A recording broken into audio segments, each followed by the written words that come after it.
พระภิกษุสงฆ์องค์สามเณรจุโตนจุองค์เจริญพรบรรดาคณะสัทธาผู้ฟังผู้ใคร่ในศีลในธรรมผู้ใคร่ในบุญกุศลผู้ใคร่ในการศึกษาพระธรรมคำสั่งสอนขององค์สมเด็จพระสัมมาสัมพุทธเจ้าวันนี้เจอกันเป็นปกติตามที่ได้รับการมอบหมายถวายเวลาให้ธรรมาภาพออกรายการวิทยุเอาธรรมะสเปเหระปกิณกะคาถาแล้วแต่เหตุการณ์ของแต่ละวันไปถ้ามีช่วงที่เป็นเทศกาลในอย่างต่างๆก็นำความรู้เรื่องเกี่ยวกับประเพณีต่างๆประเพณีต่างๆหรือว่าเหตุการณ์แต่ละเหตุการณ์มาเล่าแล้วก็แทรกธรรมะไปแต่ถ้ามันมีเหตุการณ์ยังก็จะได้นำเอาธรรมะหรือว่าเกี่ยวกับพุทธประวัติพ่องเกี่ยวกับประวัติของพระอัครสาวกทั้งหลายแล้วก็พระสาวกขององค์สมเด็จพระสัมมาสัมพุทธเจ้าในวันนี้วันอังคารที่30 มกราคมพุทธศักราช2567แล้วแถมวันเดียวก็สิ้นเดือนแรกของปีพุทธศักราช2567แล้วแป๊บเดียวก็นึกว่าวันเวลาล่วงไปทุกวันวันเวลานี่มาย้อนคืนมาแล้วเนอะอนัสธาจะฮึปิกมา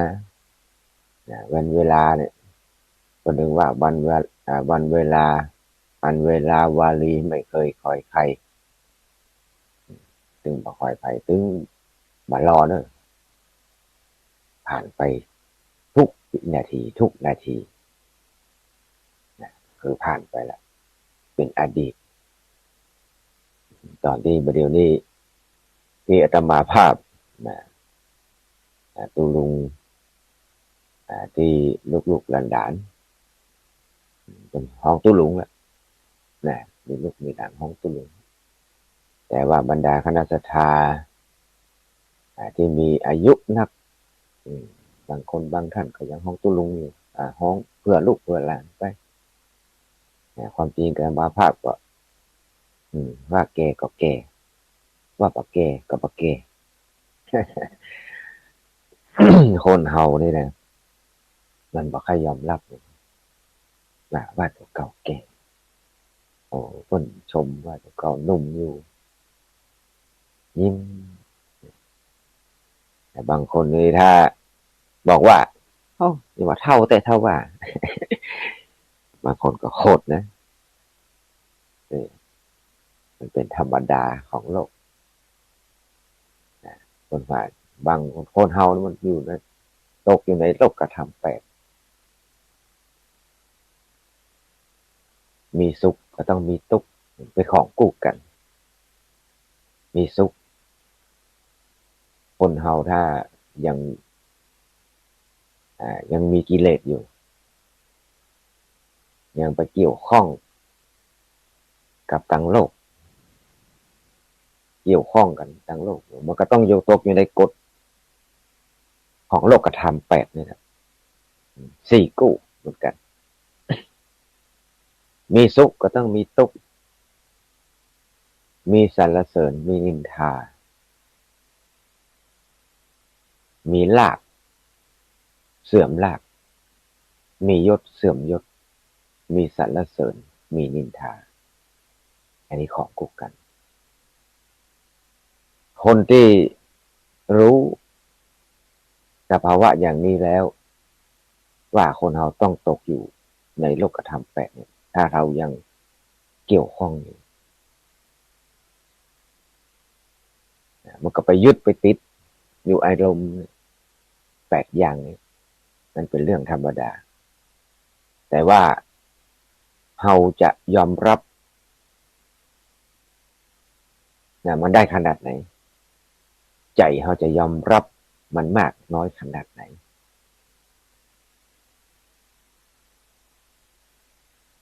แต่พระอริยบุคคลทั้งหลายพระอริยเจ้าทั้งหลายไม่ใช่ว่ามันมีสุขมันมีทุกข์มันมีนะไม่ใช่มันมีสุขมันมีทุกข์มันมีแต่ว่าใจมันไปเกี่ยวข้องมาไปยึดติดนะไม่ใช่ว่าพระอรหันต์คือพระอริยเจ้าทั้งหลายมาตกอยู่ในหมู่นี้ตกเหมือนกันไม่ใช่เพิ่นมีสุขเพิ่นมีทุกข์แต่สุขของเพิ่นนี่เพิ่นห้องว่าเป็นสุขของโลกิยะโลกุตระธรรมแต่หมู่เฮานี่สุขโดยโลกิยธรรมคือมันปนไปด้วยอามิตรนะปนไปด้วยอามิตรความยินดีความรักความหลงความชอบมันตกอยู่ในกฎนี้กฎอยู่ในโลภกฎหลงมันเป็นอย่างนั้นแต่มาทุกคนโดนหมดทั้งนั้นโดนทั้งนั้นแต่เขาจะยึดมั่นถือมั่นมันก็ได้นะถ้าเขายึดไว้แบกไว้มันนักมันเขาแบกมาเห็นสังเกตเอาไม่เห็นเนี่ยยิ่งยึดนักถือนักมันก็มาเห็นใหญ่นักขึ้นไปที่สุดนักอยู่งั้นถ้าเขาพยายามปล่อยผงวางเป็นเรื่องธรรมดาของโลกมันก็ความทุกข์นั้นมันก็ค่อยเบาบางลงมาไปยึดไปถือไปมั่นไว้นี่มันสำคัญ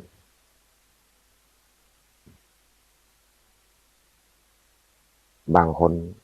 บางท่านเนี่ยมันก็แปลกไปอย่างคณะสัตยาบุฟังด้านความดีของเปิ้นเนี่ยบ่ค่อยเอาไปใส่ใจเปิ้นทำความดีกันมันไปอิจฉาริษยาเพิ่นมันมีโมทุตะนะมันมีมุทิตาพอยินดีกับเปิ้นได้ดีพอยินดีกับเปิ้นเมื่อช่วยเหลือมาได้มันมีอุเบกขามันมีพรหมวิหารมันมีพรหมวิหารพรหมวิหารสี่มันมีเมตตามันมีกรุณามันมีมุทิตาคนเมืองเขามีมุตุตามันมีอุเบกขาบางครั้งทุกสิ่งทุกอย่างก็ต้องปล่อยวางเฉยก็คือบ่มันจะว่าสนใจนะถ้าบ่สนใจยังแสดงว่ามันบ่ใช่อุเบกขาอันนั้นมันบ่สนใจบ่ใส่ใจ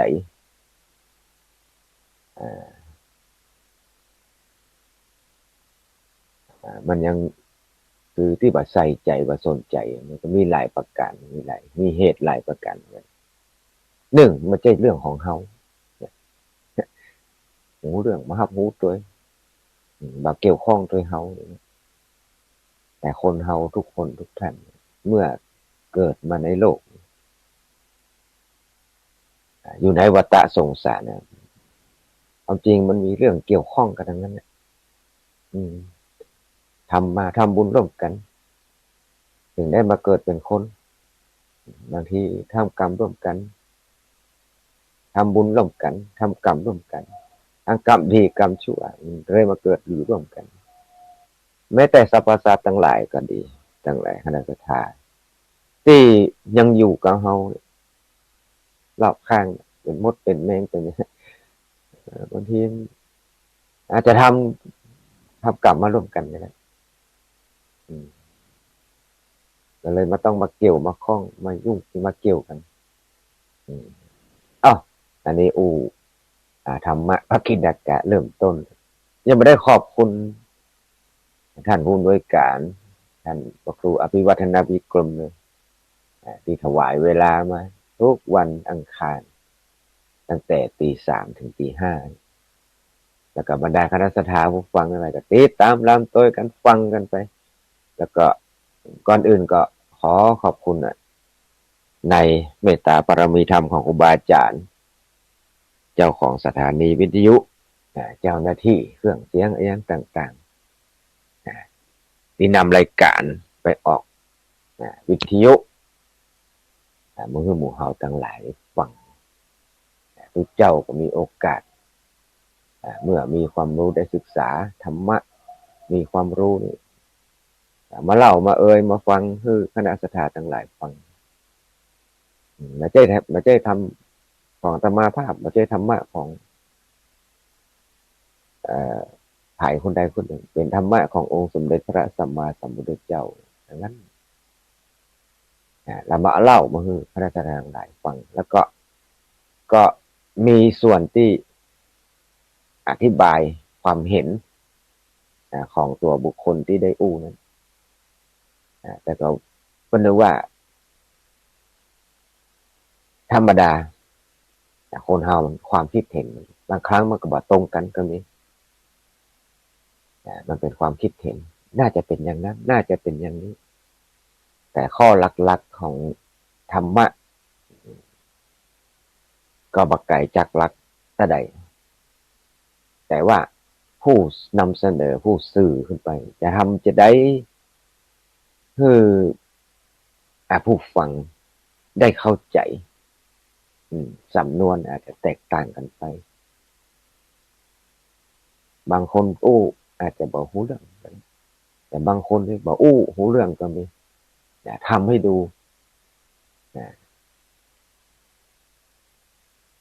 พูดให้ฟังที่บอกก็ต้องทำให้ดูด้วยทำให้เห็นทำให้ดูบางครั้งเราก็ต้องไปศึกษาต่อเอาละตะกี้ดูไปดังออกดังนอกเลยติสถานีวิทยุที่ออกฉงเจ้านี่ก็หลายสถานีขอบคุณสถานีเช่นสถานีวิทยุการศึกษาพุทธศาสนาและวัฒนธรรมวัดฝ่ายหินสถานีวิทยุคณะสงฆ์อำเภอฝางวัดพระบาทอุดมหลวงพ่อพระครู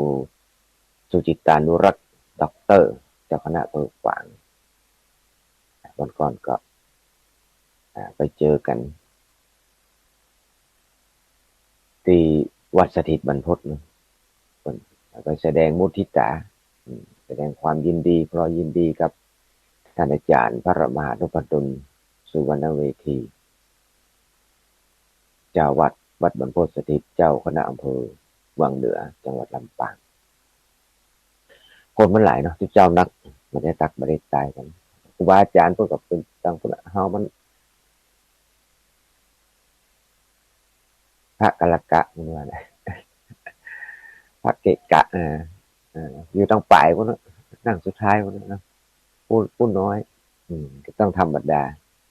เนี่ยผู้หลักผู้ใหญ่ผู้ทรงสมณศักดิ์ก็มันก็ไปอยู่ตั้งหน้าตั้งหัวนะผู้อาวุโสพระมหาเถระทั้งหลายที่อายุการพรรษาเพิ่นกันนักแล้วก็สมณศักดิ์สูงหลายองค์หลายลูกหลายท่านท่านเจ้าคุณเนี่ยก็เยอะมากมายเราก็ไม่ได้ตักใจกับไปก็ได้นักคนมันเยอะไม่ว่าใครเป็นไผแต่ที่ฮู้กันก็เนี่ยที่เราเคยเจอกันเป็นประจำในคลื่นวิทยุขึ้นสีขาวผู้ชาวประชาเนี่ยเครือข่ายเนี่ยนอกจากนั้นมันล่ำบ่สนิทกับใครเนาะเอาก็ได้ไปสนิทกับนอกจากขึ้นสีขาวเนี่ยครูบาอาจารย์นั่งด้วยกันเป็นหมู่เป็นจุ่มตายทั้งหลายทั้งตายวันนะตายวันเนาะ ตะกี้แล้วก็สถานีวิทยุชุมชนวัดห้วยตองสักอำเภอจำต้องเดชตาบารมีธรรมของท่านอาจารย์พระครูวาปีวรมณิตหลวงพ่อแล้ววิทยุมนต์เสียงธรรมอำเภอแม่แจ่มวัดบุพันลามสถานีวิทยุชุมชนคนเหนือเขื่อนอำเภอฮอดสถานีวิทยุเอ่อบรรทุกเรดิโอนี่ก็อุดมสถานีวิทยุก็หลงแสงเพื่อเป้าสถานีวิทยุเนี่ยสี่คำเรดิโอบ้านนาเรืองนอกอันนี้เวียงสางเครือข่ายในช่วงเช้านี่ออกประมาณนั้น8-9สถานีบางสถานีเพิ่งก็เปิดขวายเนาะแต่ช่วงเช้านี่ก็มี7-8สถานีวิทยุมหาลัยสงฆ์มหาวิทยาลัยสงฆ์ลำปาง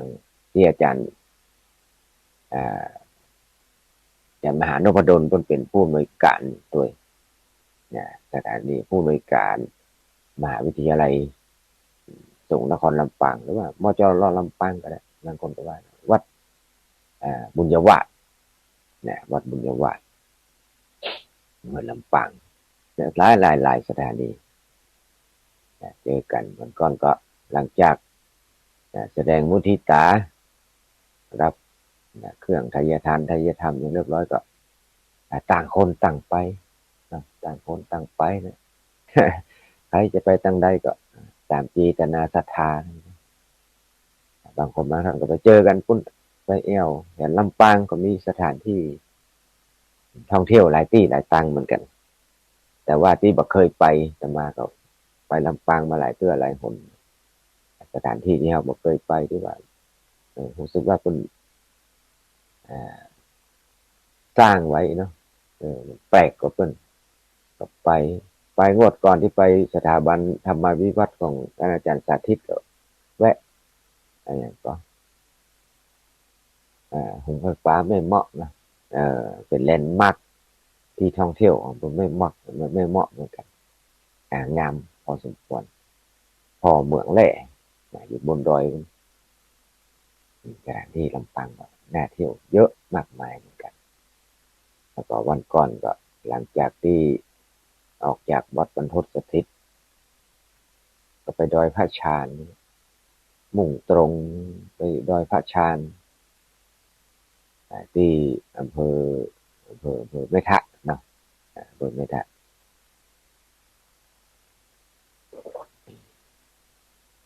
ก็ไปกับวัดก็ค่ำพอสมควรเหมือนกันพอดีไปไหนเตื้อนี่ก็ตะวันแก่นหนึ่งเนาะเออตะวันแก่นหนึ่งก็ไปสี่6 โมงไปปิดก็5 โมง6 โมงเหมือนกันหรือว่าวันค่ำ12 ชั่วโมงไปกับปาคณสถาไปตัวท่องไปตัวไปทำบุญตัวไปแสดงมุทิตาจิตแล้วก็ถ้าไปทำบุญอย่างเดียวก็ถ้าบอกให้ไปตัวนะไม่ได้เอวไปตัวเนาะพอสมควรได้หูได้หันบ้านเปิ้นเมืองเปิ้นบางคนเลยโอ้ตั้งแต่น้อยถึงใหญ่ไม่เคยไปไหนเลยมัวเสาะว่าหากินเลี้ยงดูลูกเต้ามีครอบครัวไม่ค่อยได้ไปไหนพออายุนักขึ้นลูกหลานก็ไม่ได้อยู่มัวไปทำงานหูจะไปเจ้าฝ่ายมีกระตุกเจ้าไปตัวกับตุกเจ้านี่แหละเนาะป่าไปชวนไปกับป้ากันไปดูบ้านเปิ้นเมืองเปิ้นประเพณีขนบธรรมเนียมประเพณีมันก็ได้ความรู้หลายอย่างตำราจีนก็ถึงว่าแล้วนะอ่านหนังสือเดินทางพันลี้ดีกว่าอ่านหนังสือ1,000 เล่มเราต้องไปดูไปเห็นก่อนเล่าได้เป็นฉากเพราะมันหันกับหูกับตาได้ยินกับหูได้เห็นกับตาโอ้เป็นอย่างนี้แล้วโอ้มันเปิดอย่างนี้แหละไปอย่างนี้แต่เลี้ยวซ้ายนี้ไปเลี้ยวขวาตรงนี้โอ้เข้าไปอ่านหนังสือมันก็มากน่ะแต่ก็ได้ ผู้ฟัง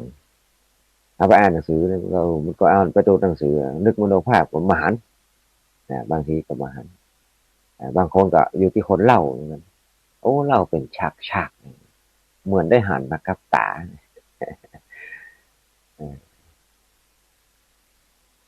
นี่ยมันนี้เหรอเนาะแต่ว่าการได้ไปทำเองประสบเองหันเองดูเองอันนี้จะเกิดความรู้นะ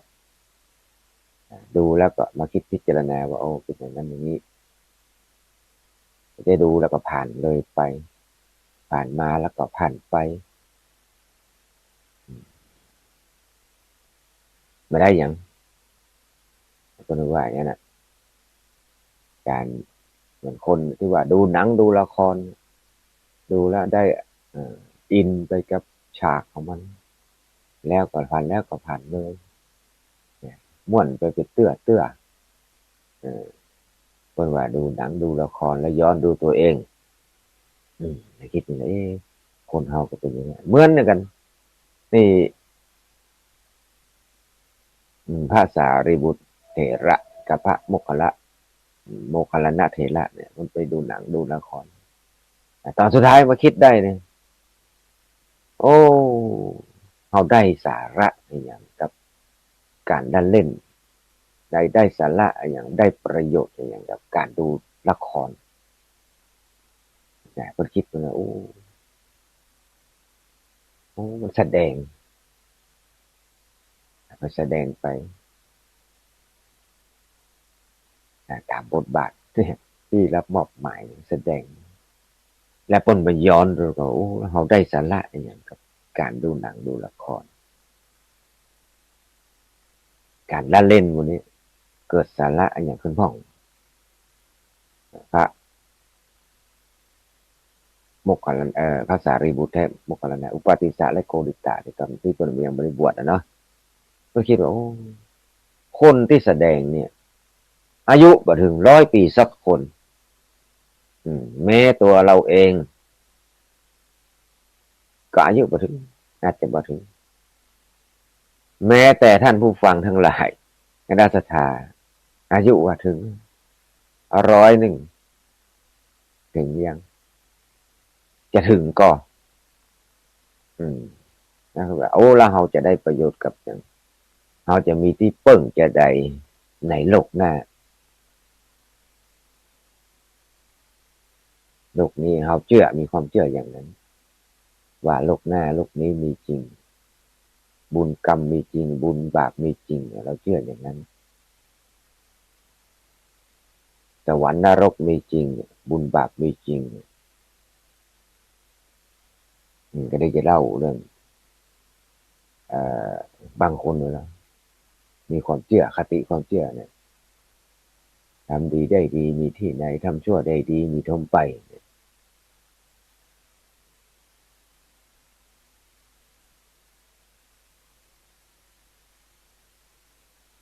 อันความดีความชั่วนะมันมีแน่เนี่ยขอเพียงแต่มันทำความดีไว้คนทำชั่วได้ดีมีทมไปไม่เห็นใครจีรังพังทุกลายเป็นไงนี่กรรมก่อนของคุณว่าจากทุกฟ้องไปทุกฟ้องด้วยคณะทนายนึกได้ก็อู้ไปเดี๋ยวจะรู้เรื่องนั้นเรื่องกรรมมัทิปณีเนี่ยช่วงคิดเท่าๆเป็นอย่างนั้นบางทีทำดีมาตลอดชีวิตแต่บ่เคยได้รับผลดีนั้นเลยก็เลยคิดว่า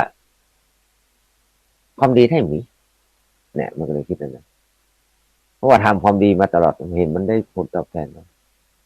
แต่บางคนทำความชั่วเนี่ยกลับได้ดีเนี่ยทำความชั่วทำอกุศลกรรมอะไรกลับได้ดีร่ำรวยเงินทองมีความสุขทรัพย์สินเงินทองมีใจใจแต่ว่าเขาก็เลยเชื่อมันเนี่ยทำความชั่วก็ได้ดีเหมือนกันแต่อย่าลืมว่า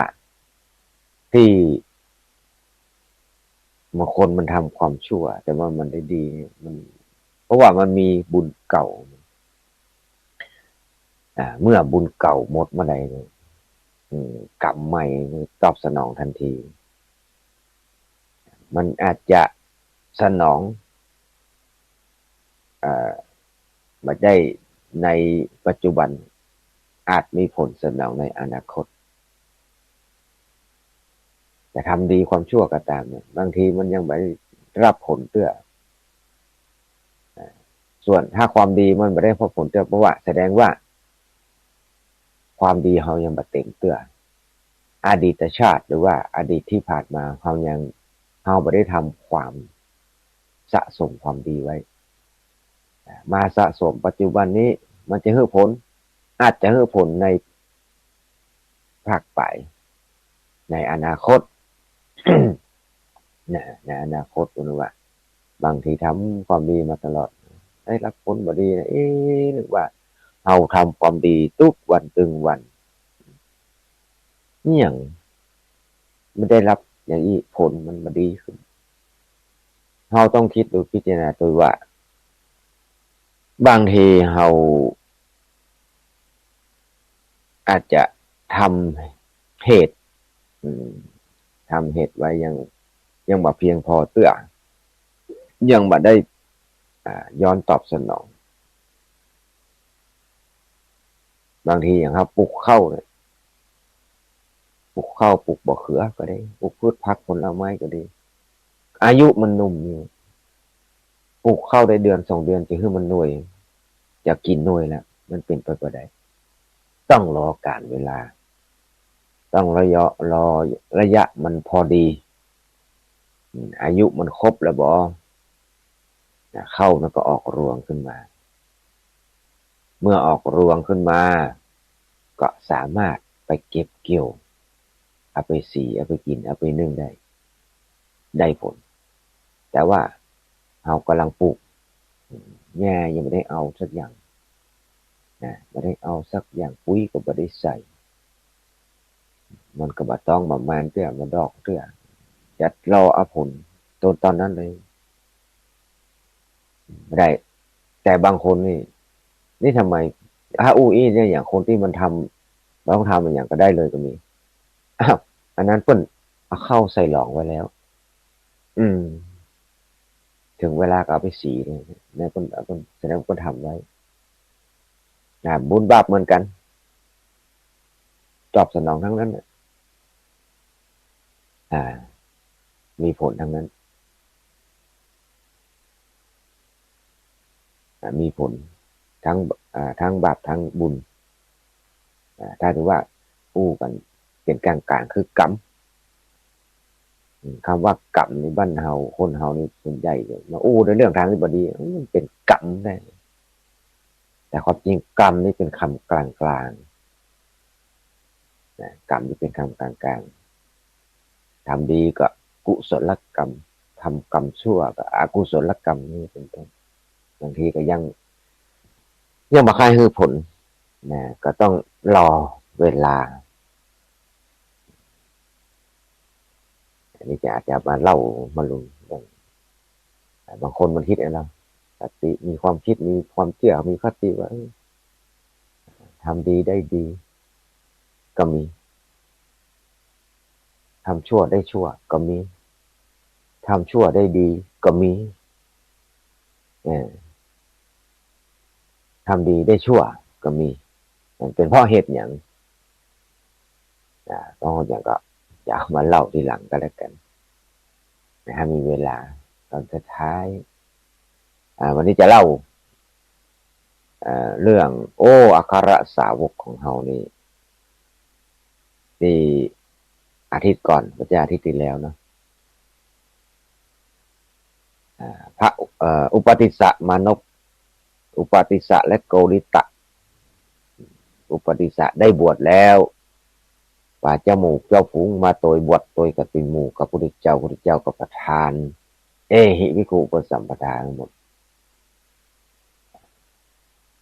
ได้บวชแต่ว่าอุปติสสะก็ได้ชื่อว่าสารีบุตรโมกขลโกริตะชื่อว่าโมกขลนะหรือว่าพระมหาโมกขลานะมั่งก็ได้อันนี้เมื่อบวชแล้วเนี่ย อัครสาวกฝ่ายซ้ายฝ่ายขวาคือพระสารีบุตรหรือว่าตอนหลังได้ขนานนามว่าพระธรรมเสนาบดีเป็นกำลังเป็นอัครสาวกเป็นกำลังที่ช่วยองค์สมเด็จพระสัมมาสัมพุทธเจ้าได้เผยแผ่เป็นหลักเป็นหลักในการเป็นตัวอย่างเป็นตัวหลัก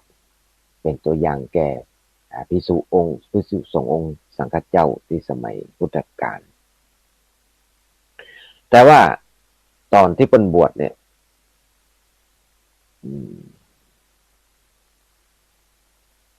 ลูกศิษย์ลูกน้องพนว่าลูกน้องนะอาจจะว่าลูกน้องได้บรรลุธรรมหมดนะได้บรรลุธรรมแต่ว่าพระสารีบุตรไม่ได้สักอย่างแล้วก็พระมหาโมคคัลลานะนี่ใจเวลาบวชแล้ว7 วันไป7 วันแต่ว่าพระเสรีบุตรพระสารีบุตรเถระใจเวลาเกินเดือนเลยนะกว่าจะสำเร็จได้นี่พระสารีบุตรใจเวลาล่วงเลยไปถึงเกินเดือนนับจากวันที่บวชท่านก็ปลีกตัวไปอยู่ที่ถ้ำพุทธว่าสุกรขาตาถ้ำสุกรขาตาเนี่ยก็อยู่ใกล้ๆกับกรุงราชคฤห์เนี่ยไปอยู่กับที่นั่นเมื่อองค์สมเด็จพระสัมมาสัมพุทธเจ้าหรือว่าพระสัสดาศาสดาเนี่ยตอนนั้นก็นั่งสมาธิอยู่ในถ้ำสุกรขาตาขณะนั้นองค์สมเด็จพระสัมมาสัมพุทธเจ้ากำลังสอนหลานของพระสารีบุตรหลานของเพิ่นชื่อว่าทีฆนคะปริภาชกประมาณนั้นเป็นหลานของพระสารีบุตรนะกำลังพระพุทธเจ้าสอนทีฆนคะปริภาชก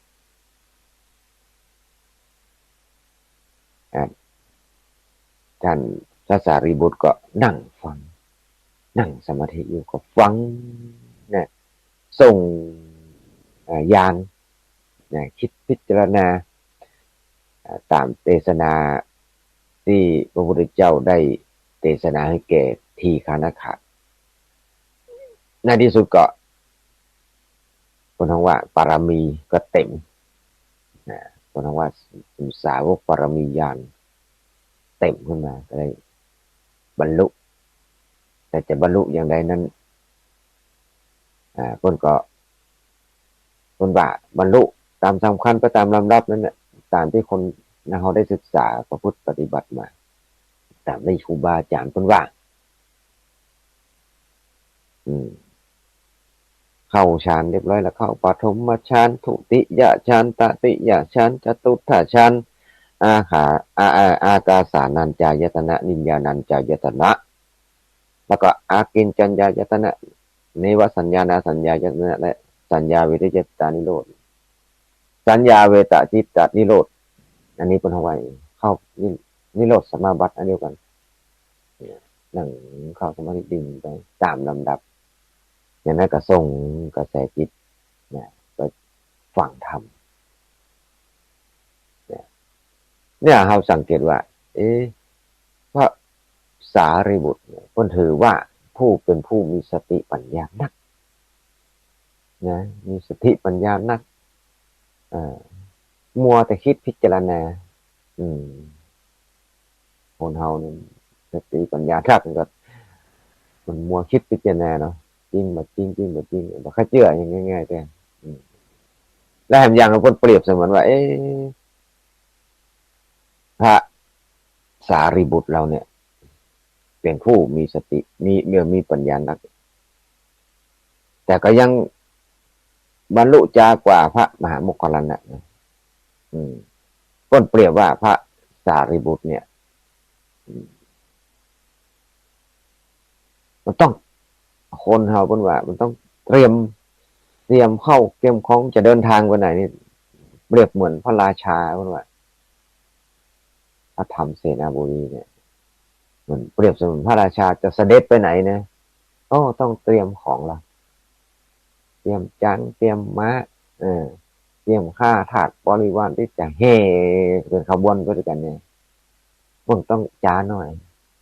เพราะว่ามันเหมือนแค่จกวันิพกพเนจรอย่างหมู่เฮาทั้งหลายมันมีสักเข้าอย่างสักอย่างที่จะเตรียมไปเนี่ยอาจจะเตรียมอันนั้นเตรียมอันนี้ข้าทาสบริวารก็มีชัดแตงก็มีก็มีถ้าเข้าไปไหนก็ไปเลย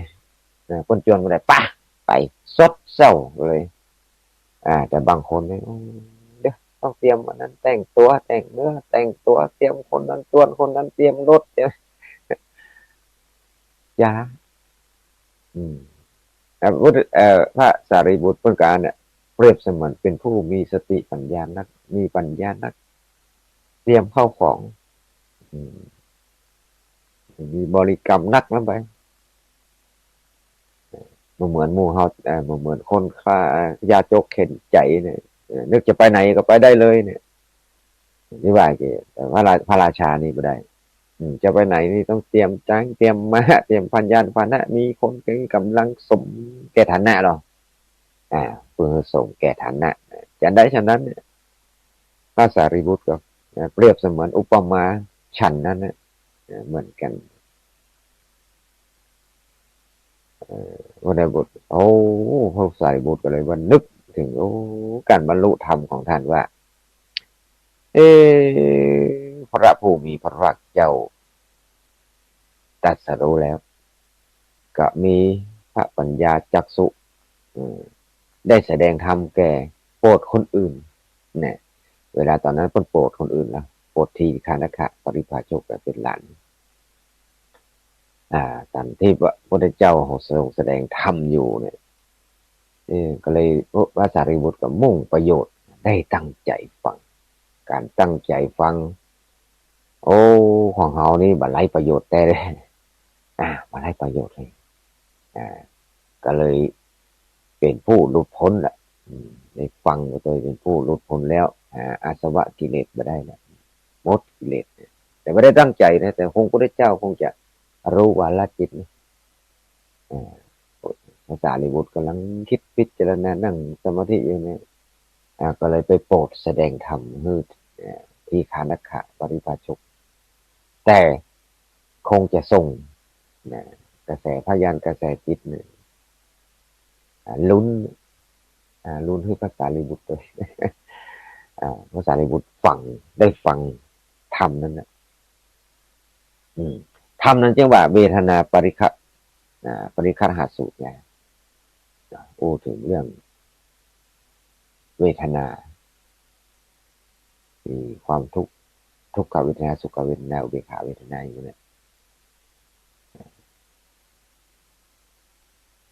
อันที่ทำเนี่ยทำสุกลขาตาเนาะจบเทศนาของสารีบุตรก็ได้บรรลุเป็นพระอรหันต์แต่15 วันใช้เวลา15 วันเนี่ยพระสารีบุตรเมื่อได้เป็นพระธรรมเสนาบดีแล้วเนี่ยก็เพราะว่าเป็นแม่ทัพธรรมนะแม่ทัพธรรมหลายเรื่องหลายที่ต้องสั่งสอนเผยแผ่พุทธศาสนากับพระเจ้าของเขานี่แหละประเทศไทยที่ไหนเป็นกำลังลักนะก็กล่าวถึงภิกษุนะบางครั้งบางท่านก็ได้สอนถึงเรื่องการประพฤติปฏิบัติของตุเจ้าเป็นพระของภิกษุสงฆ์ที่ดีเนี่ยคนสอนว่าจะได้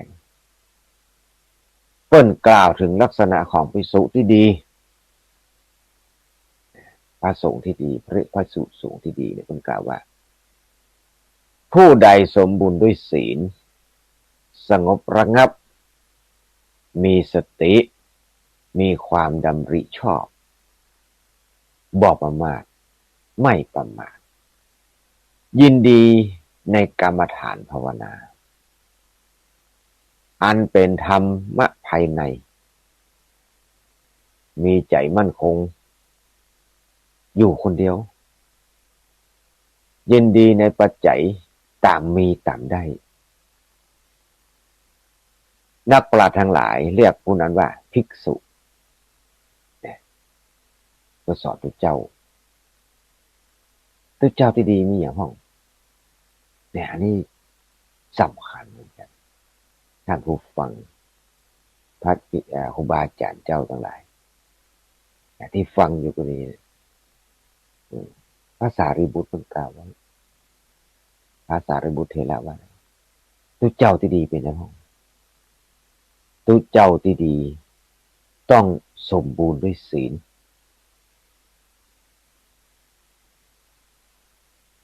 สงบระงับกิเลสมีสติมีความดำริชอบบ่ประมาท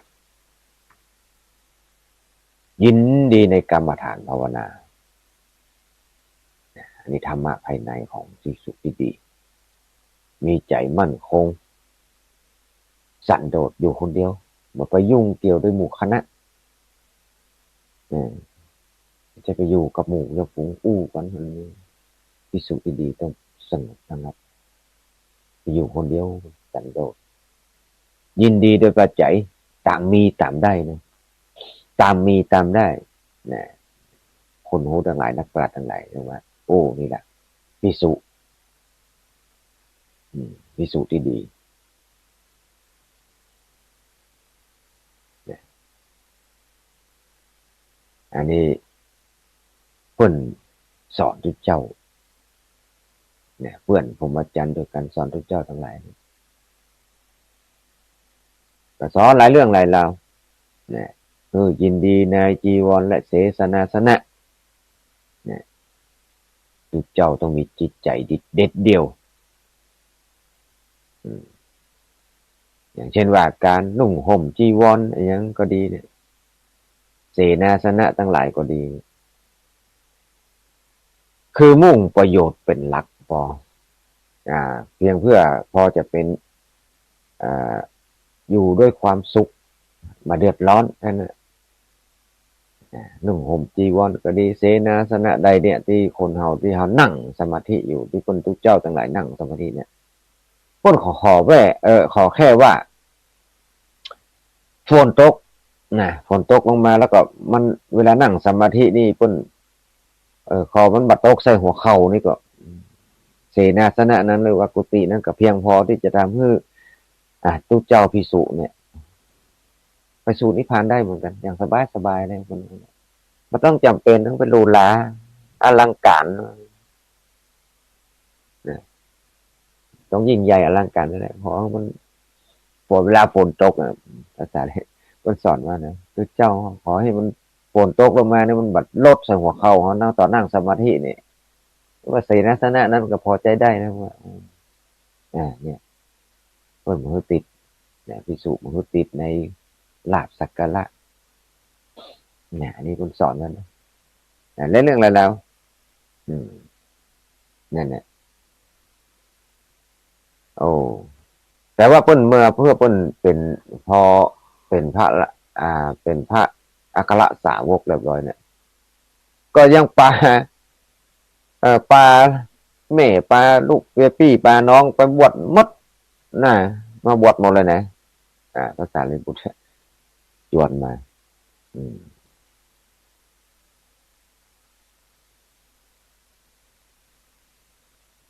เมื่อบางทีก็สอนคนอื่นเตือนคนอื่นอยู่เสมอเรื่องความตายเขาเนี่ยว่าอย่าประมาทขอต่อความตายนะความตายนี่ก็มีแน่นอนในสองเตื้อตรงนี้นะความตายนี่มันมีแน่นอนในเวลาสองเตื้อ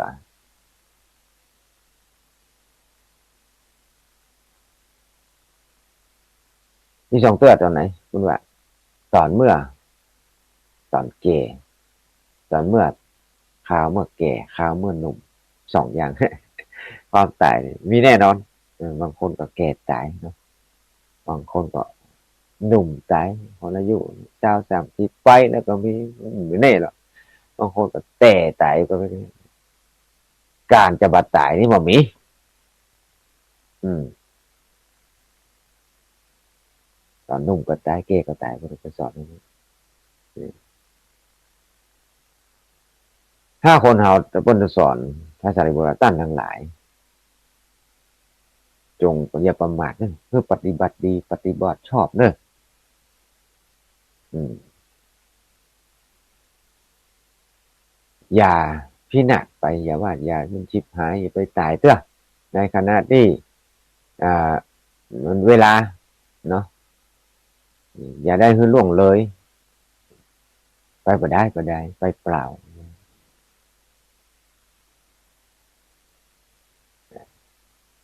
จอนตุเจ้าทั้งหลายช่วยพระเจ้าสั่งสอนภิกษุสงฆ์ของพระเจ้าทั้งหลายเออเดี๋ยวตะกี้อู้ถึงเนี่ยก็เอามาบวชหมดเนาะอืมนางจารีพรรมณีแม่ของเพิ่นนะมีลูกอยู่7 คนเท่ากันนะอืมมีลูก7 คนเป็นปัจจัย4 คนเป็นมายิง3 คนว่างั้นนะพระสารีบุตรนี่เป็นไอ้เก่าเป็นปีเก่าเป็นไอ้เก่าพระสารีบุตรนางสาลีนี่มีลูก7 คนคนที่1ชื่อว่าสารีบุตรคนที่2ชื่อว่านางจาลาวันคนที่3ชื่อว่านางอุปจาราคนที่4ชื่อว่านางสีสุปจาราคนที่5ชื่อว่าจุนทะจุนทะหรือมหาจุนทะก็ได้คนที่6ชื่อว่าอุปเสนะพระอุปเสนะบวชหมดคนสุดท้ายชื่อว่าพระเรวตะชื่อเรวตะนางสาลีพรรมณีนี่เป็นที่เป็นแม่พระสารีบุตรก็คนมีพ่อของพระสารีบุตรว่าสามีของนางสารีพรรมณีเนี่ยชื่อว่าวังคันตะวังคันตะพราหมณ์วันนะอยู่ที่บ้านอุปติสาหะนะในเขตพนมเมืองนาลันทาแันมาคตกับบักไกจากกรุงราชคฤห์มันกับปาเนี่ยถึง7 คนเนี่ยมาบวชหมดพระสารีบุตรอันนี้ตอนที่พระสารีบุตรเถระออกบวชนี่ก็ได้ฟังธรรมจากพระอาจารย์ชิเนาะเมื่อฟังธรรมพระจากอาจารย์ชิแล้วก็ได้บรรลุโสดาปัตติผลแล้วก็มาบวชกับพระพุทธเจ้าตอนหลังก็ได้เป็นพระอรหันต์อรหันตสัมมาสัมพระอรหันตะเป็นพระครสาวกแต่งตั้งในฐานะที่เป็นธรรมเสนาบดีแล้วก็นางจารานางอุปจาราแล้วก็นางสีสุปจารานี่เมื่อได้ยินข่าวว่าพระสารีบุตรตัวเก่าพี่ชายออกบวชก็เลยออกบวชไปเป็นภิกษุณีเนี่ยตอนหลังก็เป็นพระอรหันต์เหมือนกันบารมีเป็นเต็มทั้งว่าคนนี่มาเป็นพระอรหันต์ง่ายแต่ว่าได้ฟังธรรมพระเจ้านะมันฟังโดยตรงเนาะไอ้พอฟังครูบาอาจารย์ฟังแล้วฟังแหมอ่านคนได้ฟังมันก็หุ้งนะมันเนี่ยมาตันถึงเนี่ยมันมาตันถึงเนี่ยมันหุ้งเลยหุ้งด้วยสัญญาเลยหุ้งด้วยสัญญาไม่ได้หุ้งด้วยภายในหุ้งด้วยภายนอกมันหุ้งด้วยตานอกไม่ได้หุ้งด้วยตาในของเฮาต้องหุ้งด้วยตาในนะคนเฮาตัววันตานอกนั่นนะได้เฮียนกันได้รู้ได้ยินได้ฟังเท่านั้นแต่ไม่ได้ประพฤติปฏิบัติไม่ได้หันด้วยตัวเองไม่ได้หันคุณว่ามันเป็นปัจจัตตังนะเพิ่งรู้ได้เฉพาะตนเนี่ยต้องทำต้องประพฤติต้องปฏิบัติเนี่ยนายจุนทะก็ดีนายมหาจุนทะเนี่ยหรือว่าเนี่ยก็ออกบวชตัวเหมือนกันภาษาลิบุตรหันพระพุทธสารีบุตรออก ก็ไปบวชแต่ว่าพระสารีบุตรไม่ได้บวชไปบวชพระพุทธเจ้าหมดนายอุปเสนนะเนี่ยหรือว่าพระอุปเสนนะวังคันตาดิวังคันตาบุตรเนี่ยพระอุปเสนนะผู้อุปเสนนะเนี่ยแต่ชื่อความจริงเป็นน้องของพระสารีบุตรแต่ว่าเป็นบุตรของนางสารีเนาะอุปเสนวังคันตะวังคันตาบุตรวังคันตาบุตรก็คือป่อคนเจ้าชื่อป่อ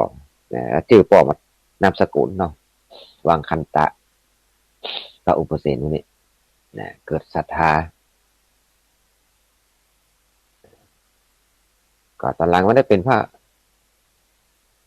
อริยบุคคลหมดละพระเรวตะก็เหมือนกันน้องสุดท้องคนเนี่ย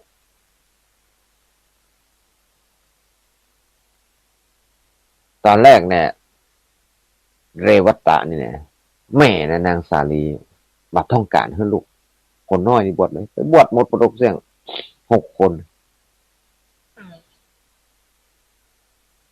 ก็เลยออกอุบายนะวางแผนเนาะนางสารีพรรมณีจะเอาไว้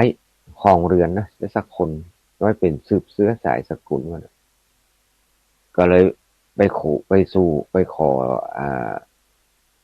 ละอ่อนมายิงมาแต่งงานเมื่ออายุ7 ขวบบริบัติวันที่แต่งงานหยัดตั้งร้ายก็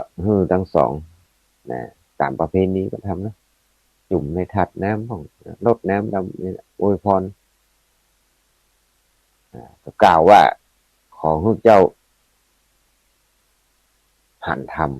ำที่ยายของเจ้าหันละแล้วก็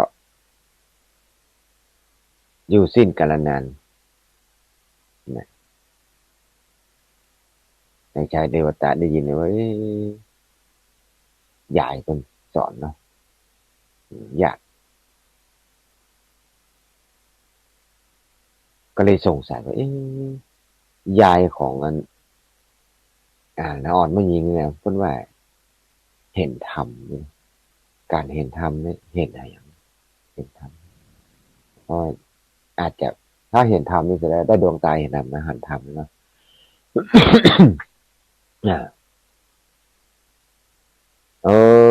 ก็เลยถามยายเนี่ยนะว่าหันธรรมอย่างไรนะ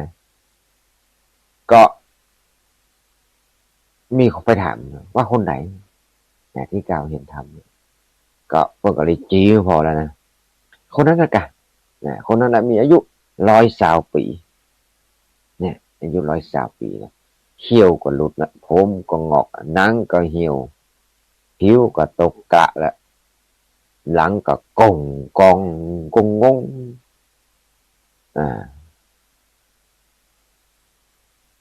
มันว่าเหมือนอะไรกงกงงงคนเราเนี่ยมาคนเดินเอวกดนะยักษ์การสมัยหนุ่มสมัยนั้นนักเนาะพระเรวตะก็หันเนี้ยนะคิดได้ละอ่อนที่เขาไม่ยิงที่เขาแต่งตัวเนี่ยอายุ7 ขวบด้วยกันนี่แน่ก็จะเป็นเนี้ยนะ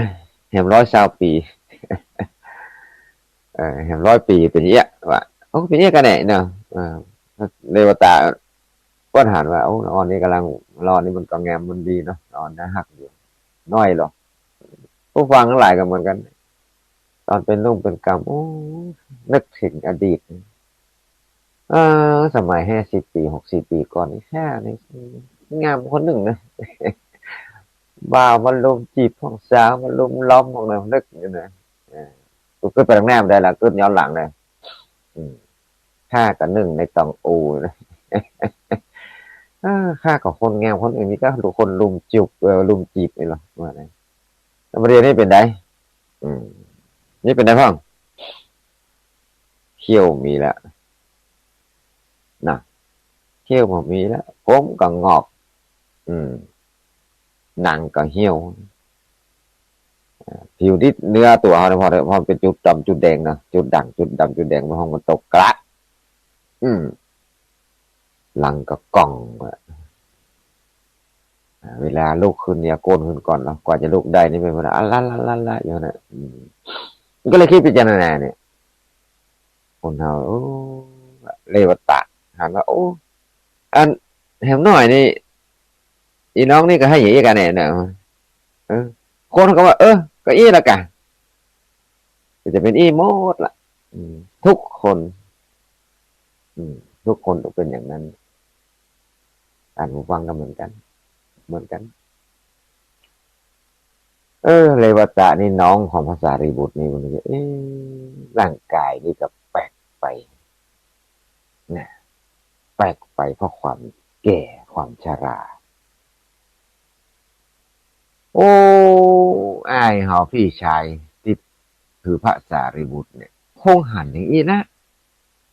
เออคงหันอย่างเดียวกว่านี้แหละที่เฮาหันเนี่ยเป็นเนี่ยแหละเออพระสารีบุตรก็เลยออกบวชไงเออก็เลยควรจะออกตัวน่ะจะบวชตัวแบบนั่นนะเออตอนที่แต่งงานคนอุ้มขึ้นไปกับมันล้อกับรถนะคนของวายานเนี่ยไปกับรถล้อรถเกวียนจะเป็นยังไงราชรถก่อนอย่างนั้นนะมันแห่กันไปพอแห่ไปเนี่ยก็มันเลวตะกุมารนี่นะน้องภาษาลิบุตรคือเอาออกอุบายอ่าจะไปใช้เหี่ยวพี่น้องว่าจะไปปัสสาวะจะไปเหี่ยวของมันเนาะไปถ่ายห้องนี่เออไปเหี่ยวไปอันเนี้ยสุดกลางเพราะว่านะอืมระหว่างต่างกันน่ะกลางต่างก็เลยลบหนีเข้าป่าไปพอหนีเข้าป่าไปก็ไปเจอใส่พิสุสงฆ์จำนวน30 ตน30 รูปด้วยกันก็เลยขอบวชกับทุกเจ้าที่เดินพิสุที่เดินมาเนี่ยแต่สมัยนั้นเนี่ยมีให้บวชให้เรานอกจากพระเจ้าอนุญาตเนาะสมัยพุทธกาลต้องไปบวชกับพระเจ้าเท่านั้นเนี่ยทุกเจ้าทั้งหลาย30 รูปเนี่ยก็มันมีบทพระบรมพุทธานุญาตบวชมาได้ตอนหลังก็เมื่อคนเข้ามาในพุทธศาสนาทุกเจ้ามันนักขึ้นมาล้อบทกับพระเจ้านักลงไปพระเจ้าก็เลยทรงอนุญาตภิกษุสงฆ์ทั้งหลายบวชสามารถบวชได้เป็นพระเถระเป็นผู้ถึงพร้อมแล้วว่านั่นนะโดยการตั้งยติจตุกรรมวาจาเหมือนเท้าสวดกันในวันเนี้ยเนี่ยทุกเจ้าแต่ว่าก็ไปบวชมาเหมือนกันแต่ว่าไปบวชนะน้องน้องเนนลูกเนนอย่างอมรเทพอมระปัญโยที่บ้านสองแคววัดสองแควนี่ตำบลสองแควก็ไปร่วมบวชการสวดเนี่ยตั้งสุนาตุเมพันเตเนี่ยตั้งยติจตุกรรมวาจาน้องยตินะบวชเป็นพระเจ้าเนี่ยพระเจ้าประทานบวชให้คนทำว่าเอหิภิกขุบวชเองแล้วก็ให้อนุญาตตอนหลังมาอนุญาตให้ภิกษุเจ้าทั้งหลายบวชได้นะตี 4มาผ่านมา1 ชั่วโมงเสียงระฆังดังขึ้นแล้วเนี่ยคงไม่ได้ยินนะท่านเนาะนะรู้ถึงไหนแล้วเจ้าอ้าวผ่านทุกเจ้าก็เลยไปบวชขอบวชว่าทุกเจ้า30 รูปโอ้พระสารีบุตรนะเป็นน้องชายของพระสารีบุตรเถระก็เลยบวชเนนฮื้อไม่ได้เนี่ยไม่ได้เป็นบวชเป็นเจ้าอืมเพราะว่า เป็นน้องของพระสารีบุตรเนาะก่อนข้าพเจ้านั้นก็ให้พระเจ้าทั้งหลายก็ให้หูทราบก็บวชเนรเถอะเนี่ยบวชเป็นสามเณรเนี่ยเฮียนกรรมฐานกับพระเจ้า30ตัวนั้นนะแล้วก็หลังนั้นก็ท่านก็ปีกตัวไปอยู่ป่าป่าก็น้องว่าป่าอย่างบางที่บางตำราก็บอกว่าต้นตะเคียนบางที่ก็บอกไม้สักแกไม้สักไม้สักแกนี่คือไม้ตะเคียนอันนี้คนว่านะในตำรานะแต่ว่ากำลังรู้นะมาอยู่แต่อ่าเป็นเป็นเนนพอตอนนั้นบวชเนนเนาะปฏิบัติพุทธกรรมฐานไปก็ได้บรรลุอรหันตะพร้อมปฏิสัมภิทาแล้วก็พออายุ20 ปีบริบูรณ์ก็อุปสมบทเป็นพระภิกษุเนี่ยโอ้นางสาลีพรหมณีนะโอ้ตอนแรกว่าจะเอาเรวัตะเป็นสืบทอดสกุลนามสกุลบังคันตะนามสกุลบังคันตะนี่นะเป็นว่าไปบวชมดงอนเหมือนเดิมงอนพระสารีบุตรตึ้งมาเจอตอนหลังมาก็โอ้พระสารีบุตรตอนสุดท้ายเนาะตอนแม่เพิ่นหูข่าวว่าแม่เพิ่นจะเสียชีวิตเนี่ยที่เขาเรียกแม่มาเจอนะโอ้จะไปโปรดแม่จะได้แต่คนเฮาเลยเนาะลูกจะใหญ่จะโตยังก็ตามสังเกตเอาเถอะพ่อแม่ก็ยังหันเป็นลูกเป็นละอ่อนอยู่เสมอนึกถึงว่าเขากำลังขณะเขาอายุ50 30 40 50ก็นึกว่าไอ้ล่านึกถึงตอนที่มันไปอุ้มหน่อยอยู่ในบนตักนึกว่าลูกมันใหญ่สักเตื้อเนี่ยท่านผู้ฟังเคยคิดอย่างนั้นก่อนเนี่ย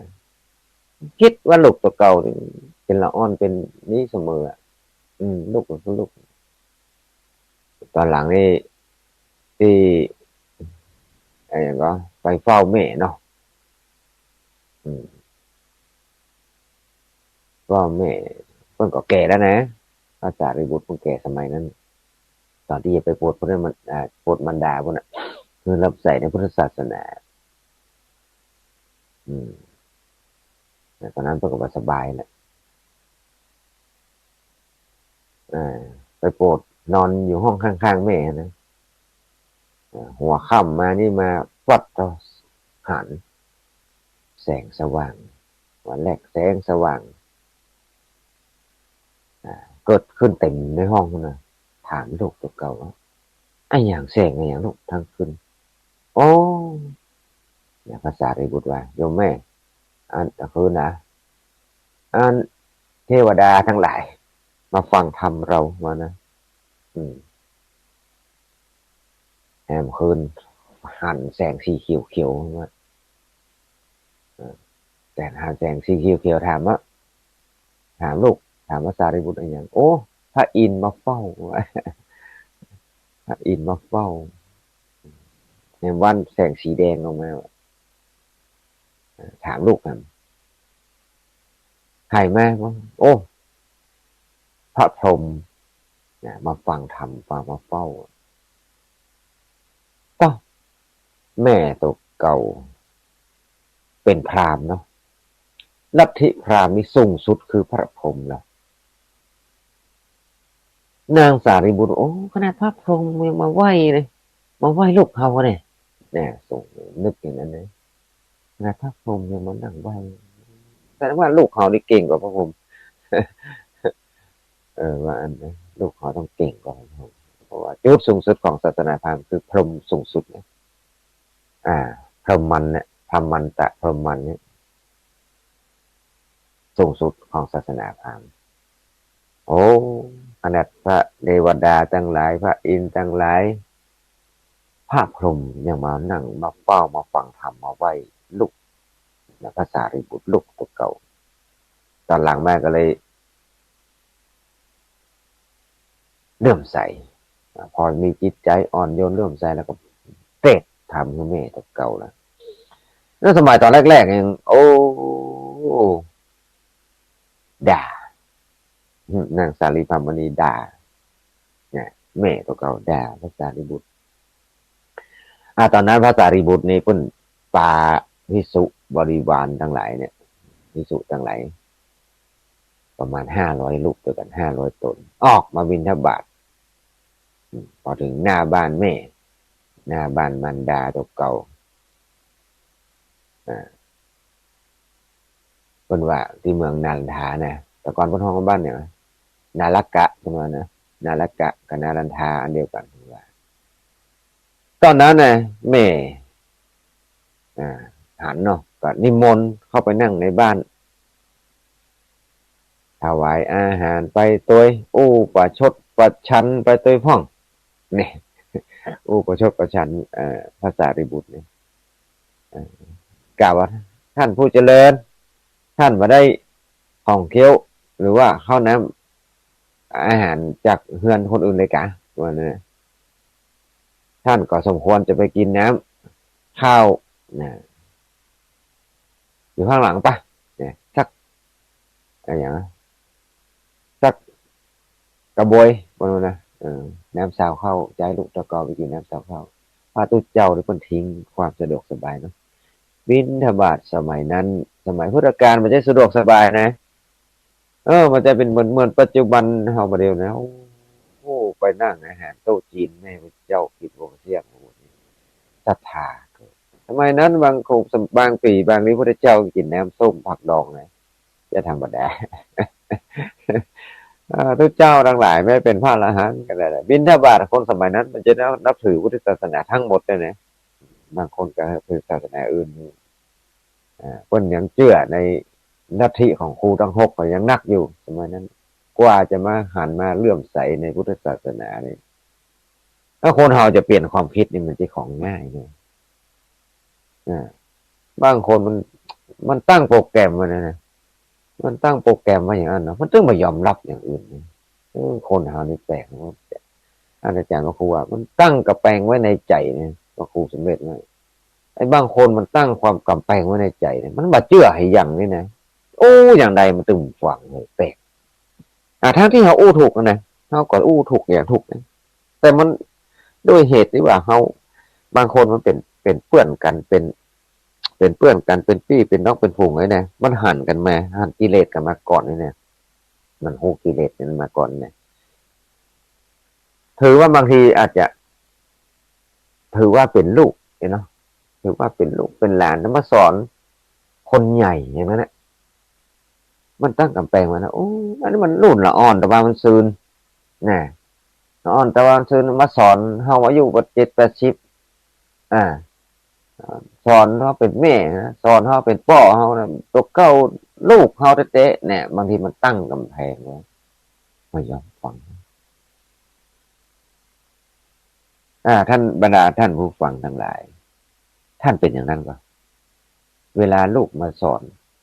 ไผ่มาสอนคนที่อายุน้อยๆมาสอนตัวเก่าเนี่ยบางครั้งมันไม่ยอมรับนะบางครั้งมันยอมรับ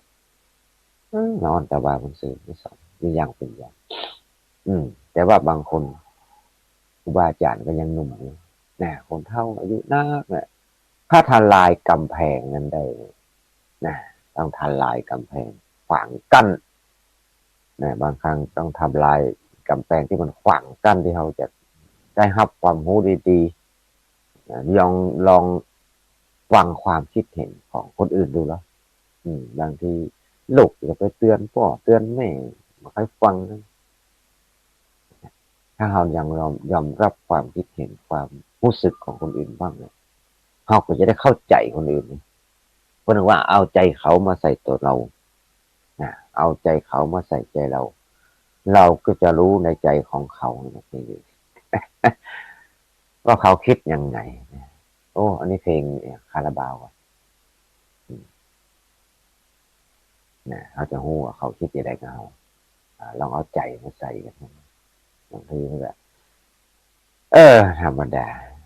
เอาละเอาตะกี้ถึงไหนแล้วเอาเออท่านทิ้งสมบัติเนี่ย80 โกฏนะ80 โกฏเอ่อแสนนักโกฏ80 โกฏเงินสมัยนั้น80 ล้านเนี่ยนะ80 โกฏ80 โกฏ80 ล้าน800 ล้านก่อนต้องคิดไปทรัพย์สมัยนั้นนะเมื่อ2,500 ปีก่อนนะกว่าปีก่อนนะมันจะถูกลูกไหมแสดงว่านักนะพอเรามาคิดสมัยเมื่อเขาเป็นละอ่อนเนาะขนมเส้นถ้วยสังห้าแตงนะสมัยตู้เนอะสมัยตำมาภาพก๋วยเตี๋ยว50 ตังค์เนี่ยเป็นนักเรียนนอนเนี่ย2 คนพี่สาวเนี่ยก็แม่เอาตังค์คือวันละ50 ตังค์คนละ25แล้วสมัยยายสมัยคนอายุ70 80ขึ้นไปอันนั้นสัก10 ตังค์20 ตังค์นั่นเนาะ10 ตังค์ตังค์เป็นหูเป็นเหรียญนั่นแหละ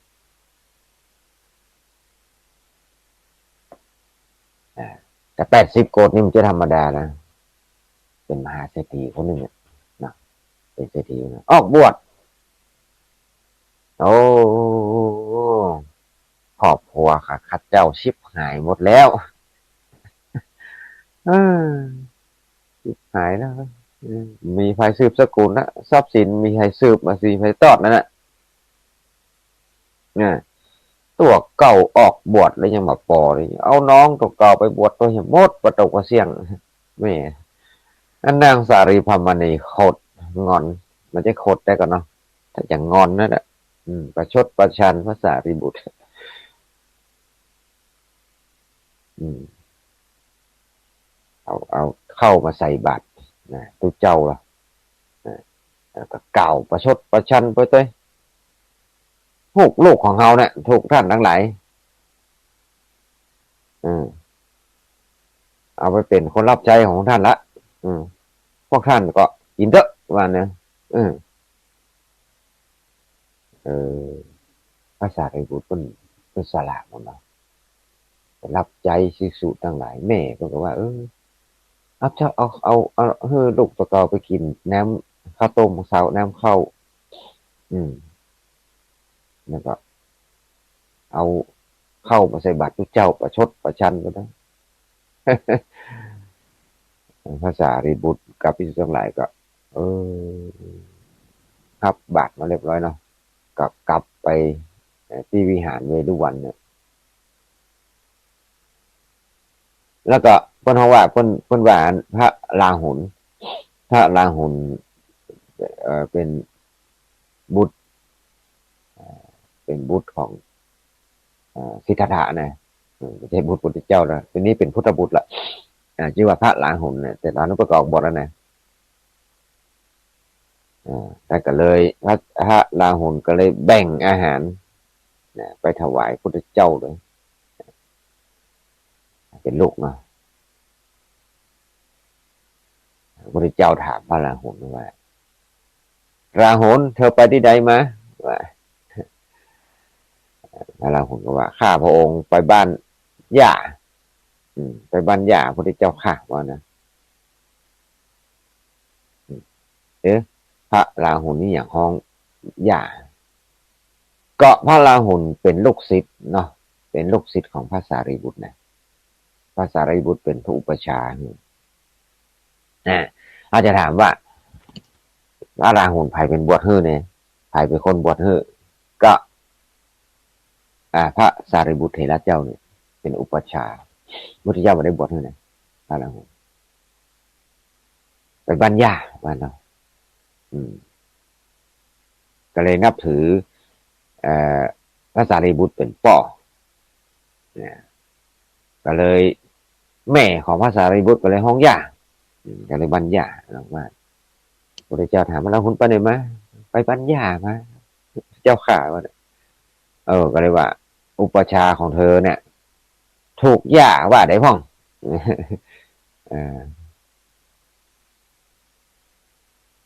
พระนา พระราหุลก็บอกโอ้ท่านถูกญาติด่าถูกญาติด่าประชดประชันมาเออ อืมพระพุทธเจ้าก็ตรัสถามว่าถูกต่อว่าไดว่านะถูกต่อว่าอย่างไรพ่องพระราหุลก็เล่าเรื่องนี้เนี่ยใช่ไหมเออแล้วก็ถามเลยแล้วอุปชฌาย์เธอเหรอว่าไดพ่องเนี่ยอู้ว่าไดพระราหุลก็ว่าท่านไม่ได้อู้อย่างเลยท่านไม่ได้พูดอะไรเลยพระพุทธเจ้าข้าว่าเออโดนด่าโดนแม่ตกด่ากำบาได้แน่ต่อมาภิกษุทั้งหลายก็สนทนาอู้กันเนาะเออก็เลยว่าเอ้ยพระสารีบุตรเฮานี่พระเถระเจ้านี่มีความประพฤติแน่อัศจรรย์ขนาดลูกแม่ด่าหลายอย่างท่านก็มีความโกรธเลยไม่ได้โกรธไม่ได้โกรธไม่ได้อย่างเลยเนี่ยพระเจ้าก็เลยได้ยินอันตุเจ้าสนทนากันผมก็เลยว่าเป็นคาถาเมันว่านะพระเจ้าตรัสว่าเราเรียกผู้ไม่โกรธนะมีวัดนะก็คือการประพฤตินะคือเป็นธุดงค์ว่านะผู้ไม่โกรธมีวัดมีวัดคือการประพฤติเนี่ยประพฤติวัดประพฤติมีการอย่างเข้าสู่สันทกรรมอยู่อยู่อย่างก็อยู่ป่าอย่างนั้นธุดงค์เข้าวัดนั้นน่ะบิณฑบาตเป็น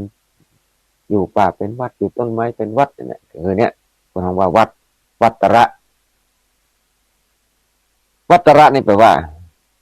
เป็นธุดงค์แหละธุดงค์เข้าวัดนั่นแหละคนคำว่าเป็นธุดงค์เข้าวัดมีวัดคือการประพฤติการเป็นอยู่การปฏิบัติตัวการเป็นอยู่กันเนี่ยมีศีลไม่มีตัณหาเนี่ยมีศีลแล้วก็ไม่มีตัณหาเป็นเครื่องภูใจ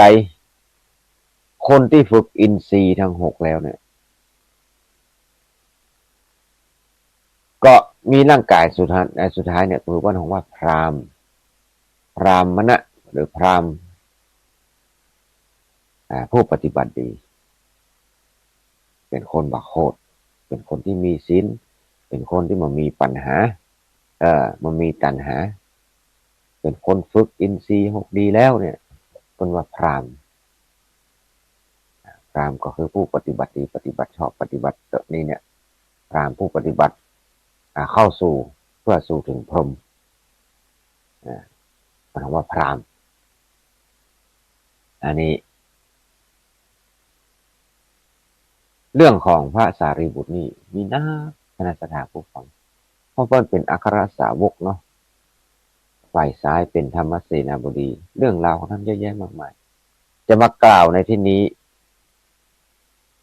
มาสามารถจะกล่าวทั้งหมดเพื่อเสี่ยงได้เรื่องราวของเพิ่นเนี่ยมีเรื่องมีราวตั้งหลายมีโดนทดสอบพ่องจากพราหมณ์จากลัทธิเจ้าลัทธิต่างหลายก็หลายๆเรื่องนะพระชันนะก็เคยด่านะเป็นอัครสาวกเลยอันนี้เรามีบทบาทนะมีบทบาทเคยถูกพระชันนะนี่โดนทำโทษมือไผ่พระเจ้าบอกมือไผ่สนใจเพราะว่าอย่างพระอัครสาวกพระสารีบุตรพระโมคคัลลานะนี่พอมีบทบาทมีชื่อเสียงนักขึ้นตอนนั้นนายฉันนะที่เป็นคนส่งพระเจ้าออกบวชนั่นแหละครั้งแรกนะเป็นผู้ติดตามสมัยนั้นเป็นเหมือนเพื่อนด้วยนะเป็นสหชาติด้วยนะนายฉันนะนี่จะธรรมดา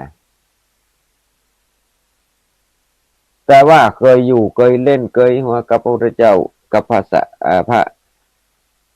เจ้าชายสิทธัตถะมาแต่เล็กแต่น้อยเป็นเพื่อนกันมาเป็นคนใจตัวเป็นเพื่อนตัวเป็นพุงกันตัวนายฉันนะเมื่อมาบวชตอนหลังมาบวชตามพระพุทธเจ้าแล้วเนี่ยก็เลยถือเนื้อถือตัวว่าโอ้เมื่อเฮาเนี่ยเป็นเพื่อนพระพุทธเจ้าเป็นเพื่อนสมัยพระพุทธเจ้าเนี่ยอยู่กันมาตั้งแต่น้อยเลย เติบโตมาพร้อมกันเป็นเพื่อนเล่นกันอยู่ด้วยกันมาจนถึงพุทธเจ้าออกบวชเมื่อพุทธเจ้าออกบวชแล้วทุกเจ้าวันนี้มันเป็นผายที่ไหนแน่พุทธเจ้ามาเกิดทิฏฐิมันนะในชนะนี่นะตอนที่เขาอยู่ด้วยพระเจ้าตอนจะเป็นเจ้าชายเจ้าชายวันนี้มีไหนมหามีสักคนเหรอหมูจักไผ่หรอเนี่ยแต่ตอนนี้มาเป็น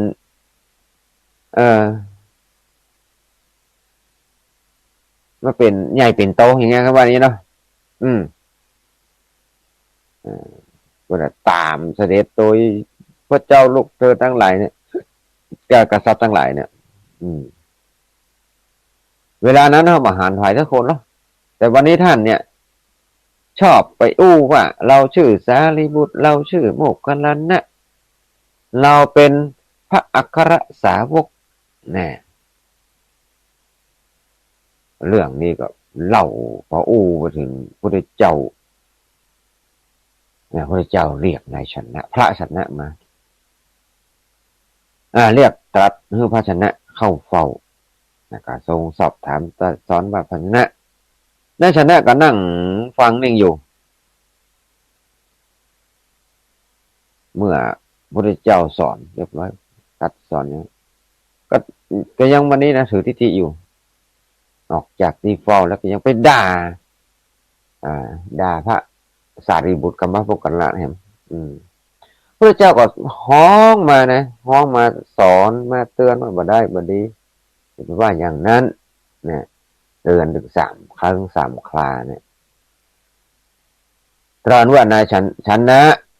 พระอัครสาวกทั้งสองนั้นเป็นกัลยาณมิตรเป็นบุคคลชั้นเลิศของเธอแล้วนะ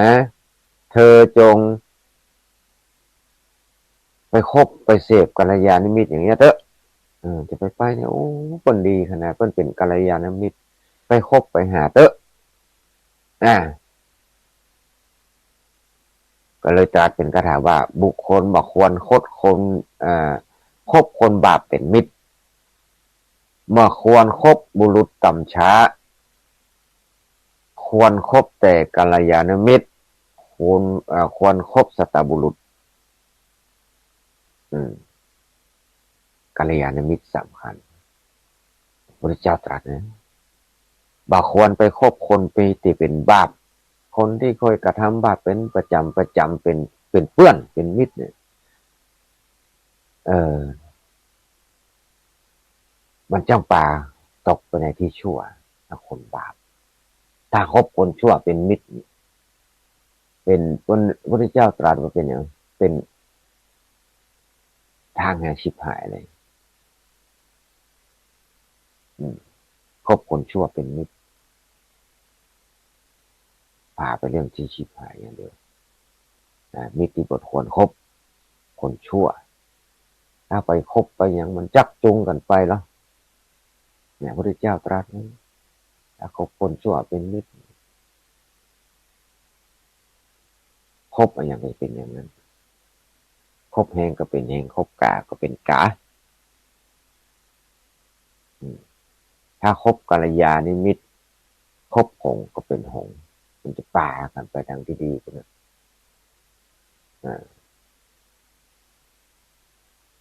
กรรมกรผู้หนึ่งว่ามีหลายอย่างเนาะ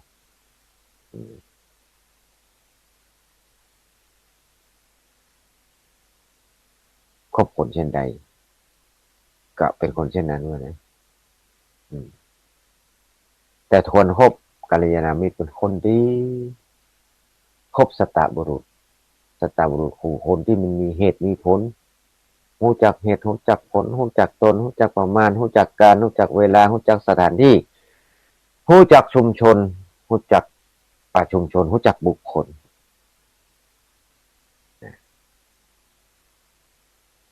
อันนี้เป็นสัตบุรุษก็จะอั้นพระชนะก็ยังฟังพุทธโอวาทก็ยังได้เห็นนะยังได้นะตอนหลังพระเจ้าภิกษุทั้งหลายเมื่อเรายังมีชีวิตอยู่นี่พวกเธอจะมาอาจคือในฉันนะจะสำนึกได้จะสำนึกสำเนียกได้แต่ถ้าเราได้ ปรินิพพานไปแล้วเนี่ยก็พุทธะตอนนี้ก็ถือในชั้นคนดื้อเนาะถือว่าถูกเก่ามากก่อนเปิ้นกับว่าแค่คือความเคารพคนอื่นหลังพุทธะเราพิจเสด็จปรินิพพานไปละแต่จะได้อยู่ว่านะในเวลาจะตอนที่พระพุทธเจ้าจะเสด็จดับขันปรินิพพานพระอานนท์ก็ได้ทูลถามวิธีปฏิบัติถ้าจะใหญ่ได้ต่อพระชนะเนี่ยก็เลยตัดให้ประสงค์ลงพรหมทันนั่นแหละลงพรหมทันคือลงโทษนั่นแหละมาฮื้อไผ่ไปยุ่งไปเกี่ยวมาอู้มาอู้ก็ในชนะเนอะคืออู้มันพระเจ้าแห้มลงพรหมทันว่าเนี่ยแห้มครบมีทุกเจ้าเนี่ยครบสักคนเนี่ยตอนหลังถ้าอย่างกึดได้เนาะโอ้หลังที่พระเจ้าเสร็จปรินิพพานไปเนี่ยพระอานนท์และภิกษุทั้งหลายก็ได้ประกาศลงพรหมทันเนาะประกาศมาให้สงฆ์ครบกับพระฉันนะเมื่อพระฉันนะถูกสงฆ์ลงโทษนี่เราก็เลยโอ้ตารางมากระกับกลัวกับใจ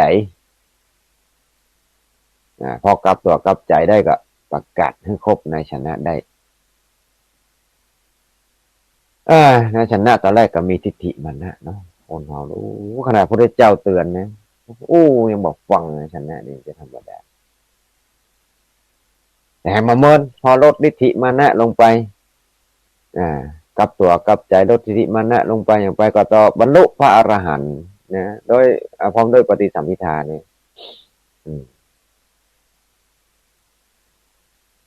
เป็นพระอรหันต์เหมือนกันพระชนะเนี่ย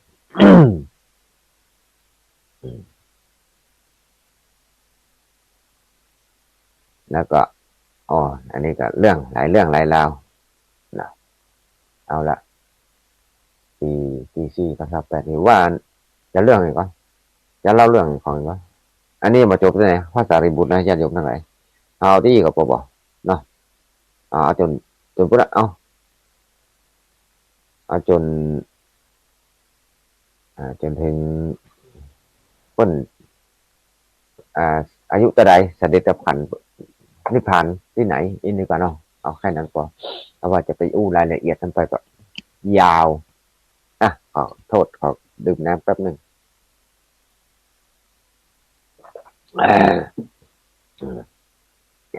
กินน้ำแล้วมันต้องก็ได้แล้วใจมันไปมาเรื่องมันยาวจริงมันต่อมันเมย์ไปเลยนะก็ว่าจะเล่าเรื่องนั้นบางคนเชื่อว่าอันคนท้องว่ามหากรรมพระวิพังคสูตรมีคตินะอันนี้เล่าย่อๆก็ได้นะกรรมบางคนมันคิดอย่างนั้นนะทำชั่วได้ดีบางความว่าบางคนก็บอกว่าทำชั่วได้ชั่วบางคิดบางทีพราหมณ์หรือว่าคนในโลกนี้เนี่ยบางทีก็คิดว่าทำชั่วได้ดีอย่างนี้บางคนก็คิดว่าทำดีได้ดีอย่างเงี้ยพระเจ้าจะกล่าวถึงพวกนี้ทำดีได้ชั่วก็มี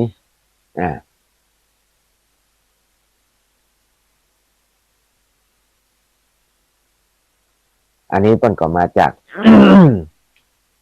พระพุทธเจ้าเหมือนกันนะในสมัยนั้นน่ะองค์สมเด็จพระสัมมาสัมพุทธเจ้าเพิ่นประทับอยู่ที่เวฬุวันวิหาร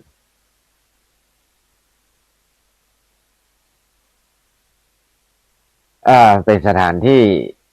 อันเวฬุวันนี้เพิ่นบอกว่าที่พระเจ้าเกษตรที่โกศลเนาะครับจะมากระจำไม่ได้เลยเพิ่นนั้นกรุงราชคฤห์เนาะเพิ่นนั้นเอาไว้เป็นที่อันการลอกกระแตอยู่เวฬุวันนี่ฮะนี่นะเวฬุวันเนี่ยส่วนไทยก็ได้เนาะสมัยนั้นมีตุเจ้าภิกษุรูปหนึ่งชื่อว่าสมิทธิวันนี้ เป็นผู้มีปกติอยู่ในกระท่อมนะอยู่ในกระท่อมในป่าบนวันหนึ่งก็ถูกปริพาชกนะคนว่าชื่อโปตลีอีกอะเนาะโปตลีบุตรจวนอู้กันในวันหนึ่งก็พระภิกษุสมิทธิก็อย่างก็โปตลีเนี่ยโปตลีบุตรเนี่ยปริพาชกชื่อโปตลีบุตรเนี่ยก็ถามพระสมิทธิว่าข้าแต่ท่านพระสมิทธิข้าพเจ้าได้ฟังเคยสดับรับฟังมาว่าต่อหน้าพระพักของพระพุทธเจ้าพระสมณโคดมว่าเนี่ยกายกรรมเนี่ยเป็นโมฆะวจีกรรมเป็นโมฆะมโนกรรมตาน่ะที่เป็นของจริงว่ะกรรมเป็นโมฆะคืออย่างมันโมฆะก็คือมันมีอย่างนี่นะโมฆะมันใจไปได้นี่เนาะอย่างเนี้ยโมฆะมันเป็นโมฆะมันใจไปได้เนาะอาจารย์ว่ายังไงเป็นโมฆะเนี่ยโมฆะเนี่ยเลิกใจไปได้อย่างนั้นนี่ใครนั้นนะพระพุทธเจ้าบอกว่ากายกรรมนี่เป็นโมฆะวจีกรรมก็เป็นโมฆะว่ามโนกรรมต้านกันที่เป็นของจริงแล้วก็ถามว่าสมาบัติสมาบัติทั้งหลายที่นั่งสมาธิคือเข้าสมาบัติเนี่ยคนที่บุคคลเข้าแล้วเนี่ยจะมาเสวยเวทนาอย่างไรกันแล้วก็เลยถามพระสมิทธิว่าในกรณีนี้ท่านมีความเห็นประการจะได้บ้างภิกษุสมิทธิก็ว่าดูก่อนโปตรีบุตรหรือปาชกเพราะว่าท่านอย่ากล่าวอย่างนี้ท่านจะไปกล่าวตูพระพุทธเจ้าอย่างอี้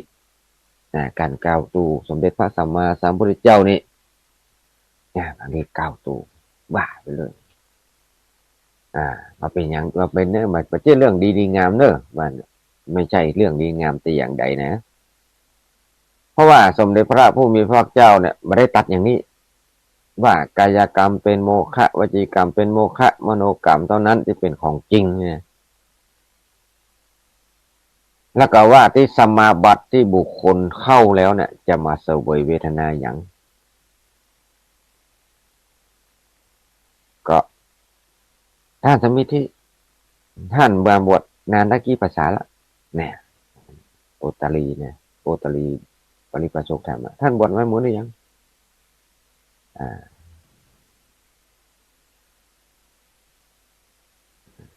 พระสมิทธิก็มาเมินมานานเท่าไหร่ข้าพเจ้าบวชมาเมินเท่าไหร่บวชมาได้3 ภาษา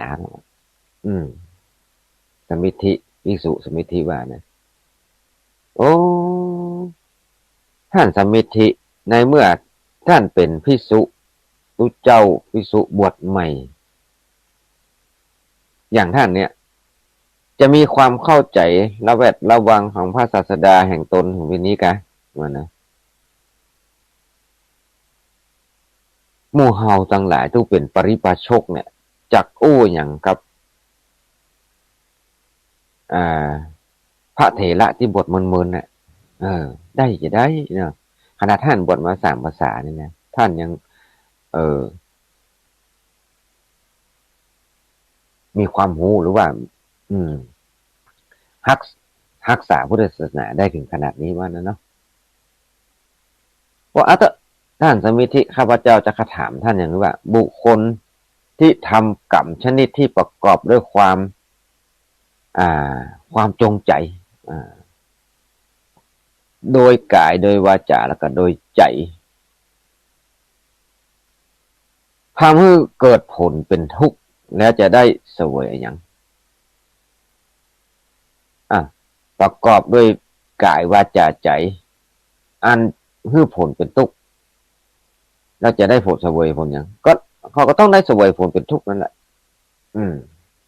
โปตริบุตรปริภาชกท่านก็เขาทำกายวาจาใจโดยทำให้เกิดทุกข์ได้อะมันก็ต้องได้ทุกข์สินะอันนี้ที่จะมาอู้กี้เนาะ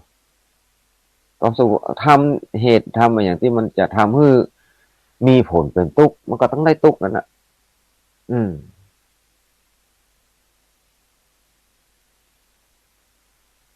ก็โปตริบุตรเนี่ยปริภาชกเนี่ยก็ไม่ได้กล่าวว่าหันตัวหรือบ่หันตัวอยู่การเฉยๆแล้วก็ลุกไปสู่ที่เก่าที่อยู่ตัวเก่าเมื่อโปตริบุตรปริภาชกหลีกไปแล้วมันนานก็ท่านภิกษุสมิทธิก็เลยเข้าไปหาพระอานนท์นะไปหาพระอานนท์อานนท์เถระเจ้าเนี่ยเป็นพหูสูตรนะตนเป็นพหูสูตรอยู่คันผ่านกันทักทายปราศัยกันเรียบร้อยแล้วก็เลยนั่งลงที่แหมข้างหนึ่งพอนั่งเรียบร้อยแล้วก็เลยเล่าเรื่องที่ตัวเก่าสนทนากับโปตริบุตรโปตริบุตรปริภาชกนี่นะก็เลยเล่าให้พระอานนท์ฟังสมาธิเล่าจบแล้วพระอานนท์ก็จึงว่าท่านสมิทธิเรื่องนี้พอจะมีเขาที่เฮาทั้งสองจะเข้าไปเฝ้าสมเด็จพระผู้มีพระเจ้าได้นะมาเถอะไปเฝ้าพระพุทธเจ้าด้วยกัน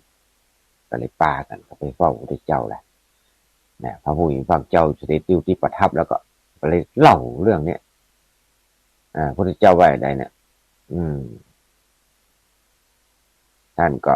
ภิกษุทั้งสองนะท่านสมิทธิกับพระอานนท์เถระเจ้าเนี่ยก็ได้ปากันเข้าไปเฝ้าพระพุทธเจ้านะก็ใบเสร็จแล้วก็นั่งในที่ที่หนึ่งนะพอนั่งเรียบร้อยพระอานนท์เถระเจ้าก็เลยกราบทูลนะในเรื่องที่พระสมิทธิเนี่ยไปปราศัยกับโพตริบุตรปริภาชกนะเมื่อท่านเรียบร้อยแล้วพระพุทธเจ้าก็ว่าดูก่อนอานนท์สมิทธิภิกษุนี้ได้พยากรณ์ปัญหาที่ควรแยกแยะแก่โพตริบุตรปริภาชกก็อธิบายในเรื่องในแง่เดียวคุณว่านะบางทีนี่เนี่ย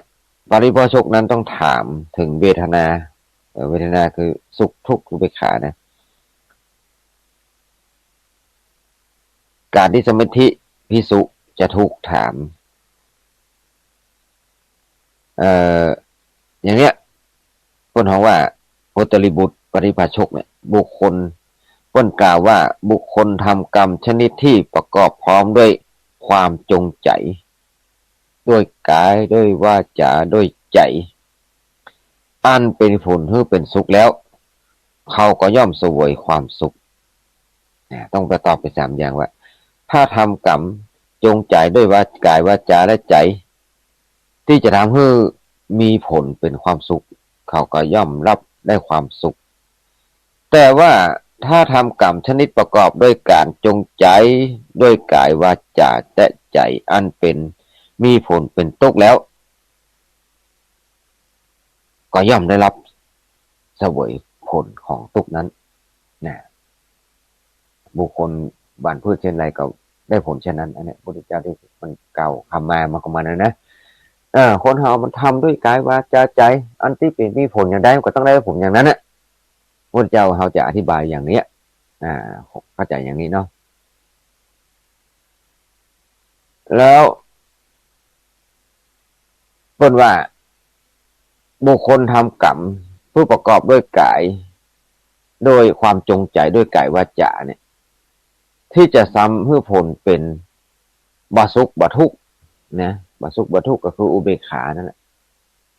เขาก็ย่อมได้รับผลเป็นอาทุกขมสุขะคนว่าคือบาสุกบาทุกนั่นแหละนะอันนี้ต้องว่าสามอย่างนะถ้าทำให้มันจะมีผลเป็นทุกข์ก็ต้องได้ทุกข์ถ้าได้รับผลให้มันจะเป็นสุขก็ได้สุขถ้าทำประพฤติตัวด้วยกายวาจาใจที่มันส่งผลบาสุกบาทุกข์ก็มันได้ผลบาสุกบาทุกข์ต้องว่าเป็นสามแนวนะบางทีก็พระ พระอย่างสมิทธิตะกี้เนาะเพิ่นอธิบายในแง่เดียวว่านะต้องว่า3อย่างเนี้ยก็เลยมีเป็นเรื่องของเพิ่นว่าบุคคลเนี่ยบุคคล4จำพวกนะกล่าวกับอานนท์ว่าบุคคลดูก่อนอานนท์บุคคล4จำพวกนี้มีปรากฏอยู่ในโลกบุคคล4จำพวกที่ปรากฏอยู่ในโลกนี้เป็นจะได้บุคคล4คนนี้นะพระเจ้าก็ว่าบุคคลบางคนในโลกนี้เป็นผู้มักทำชีวิตสัตว์ผู้แตกล่วงผู้ตกล่วงมักถือเอาสิ่งของคนอื่นที่บ่ได้ให้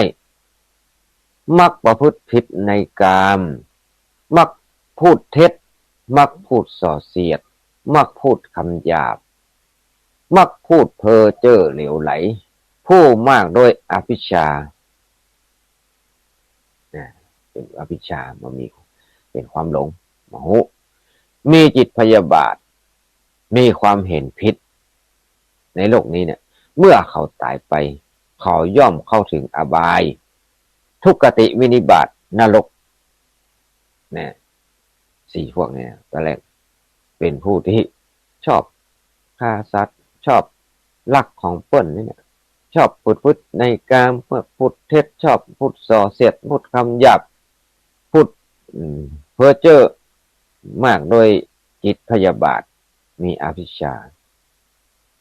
มีความเห็นผิดมูนี้ตายไปตกนรกอย่างเดียวบุคคลประเภทที่2บุคคลบางคนในโลกนี้เป็นผู้มักทำชีวิตสัตว์ให้ตกล่วงมักถือเอาสิ่งของที่เจ้าของเขาบ่ได้ให้มักประพฤติผิดในกามมักพูดเท็จมักพูดส่อเสียดมักพูดคำหยาบมักพูดเพ้อเจ้อเป็นผู้มากด้วยอภิชฌามีจิตพยาบาทมีความเห็นผิดในโลกนี้เมื่อเขาตายไปเขาย่อมถึงสุคติโลกสวรรค์ก็มีนะอันนี้หมายความว่าบางคนทำชั่วมาอย่างตลอดแต่ว่านี่อย่างไปเกิดในสุคติโลกสวรรค์คนนะบางคนทำชั่วแต่ตกนรกก็มีบางคนทำชั่วแต่ก็ไปสวรรค์ก็มีบางคนประเภทที่3ว่าบุคคลในโลกนี้เป็นผู้เว้นขาดจากอันนี้บาปทำชั่วเว้นขาดจากการทำมาปาณาติบาตเว้นขาดจากอธินาทานเว้นขาดจากกาเมสุมิจฉาจารเว้นจากการมุสาวาทเว้นขาดจากการพูดส่อเสียดเว้นขาดจากการพูดคำหยาบเว้นขาดจากการพูดเพ้อเจ้อมาเป็นผู้มากด้วยอภิชฌามีจิตมาพยาบาทมีความเห็นชอบในโลกนี้ตายไปแล้วไปขึ้นสวรรค์ก็มีไปสู่สุคติโลกสวรรค์ดังนี้ก็มี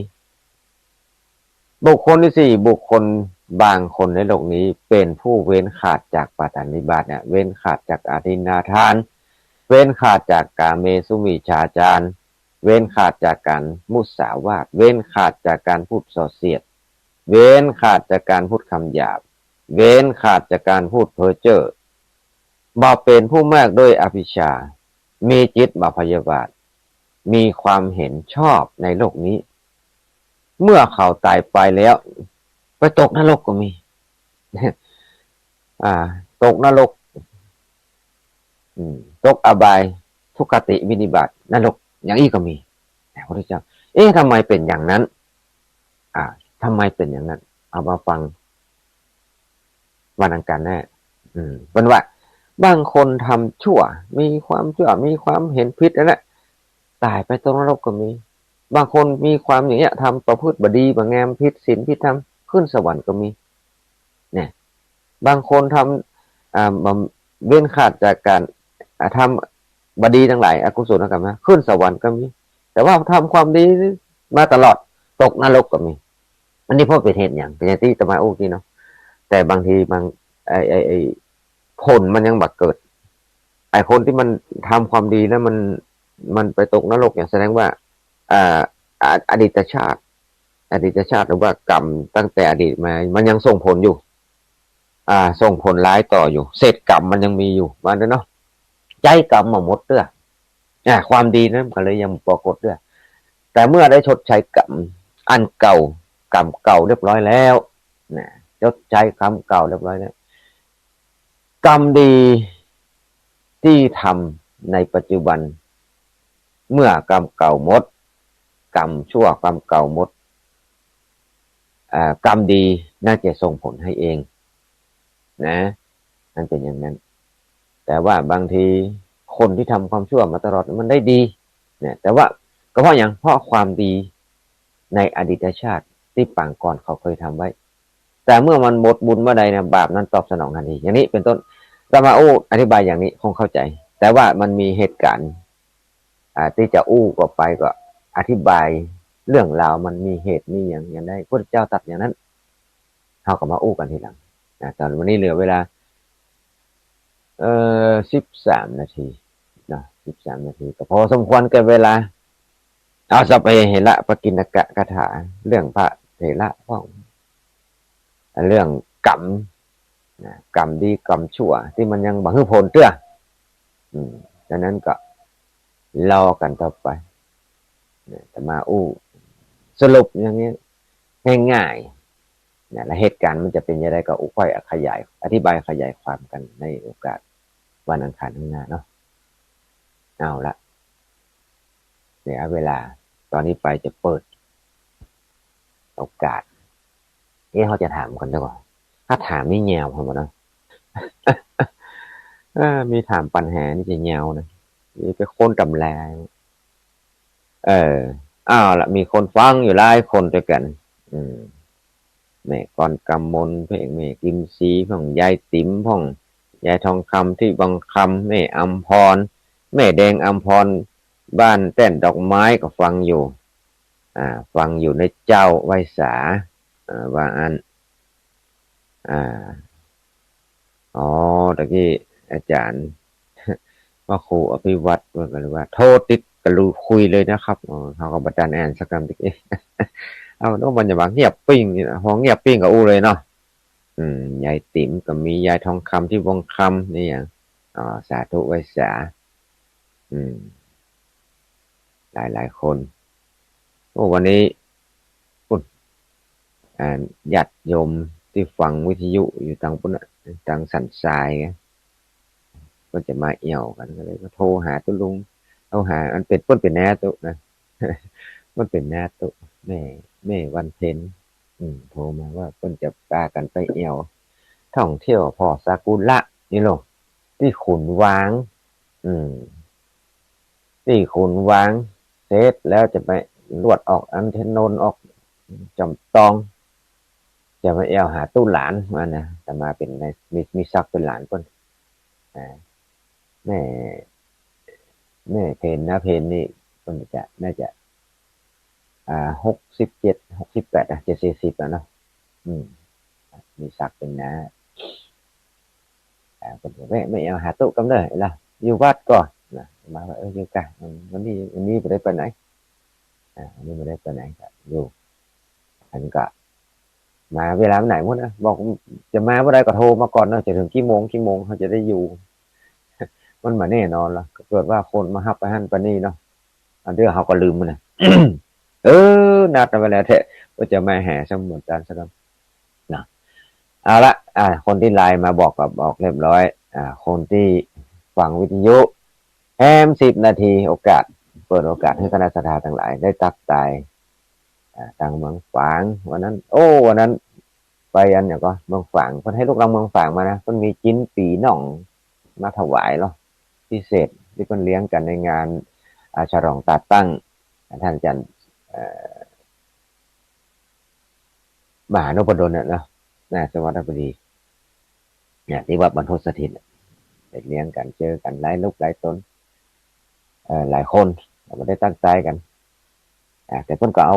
ของฝากนะของฝากจากเมืองฝางก็มีเนอะของฝากจากนั้นเป็นจิ้นเป็นน้ำพริกตะแดงอนุโมทนาเนอะขอบคุณคนที่มาฝากเขาก็ได้ เปิ่งปลาใส่ครูบาอาจารย์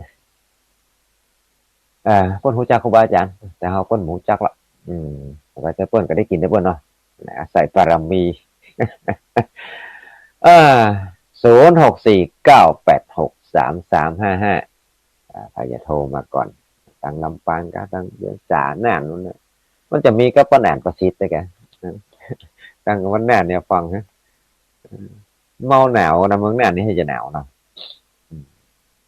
แต่ลำปางมีเยอะนะมีหลายคนโอ้เต็มเนอะวันนั้นไปลำปางเนาะวัดบรรพุตสถิตโอ้วัดกว้างขวางล่มลื่น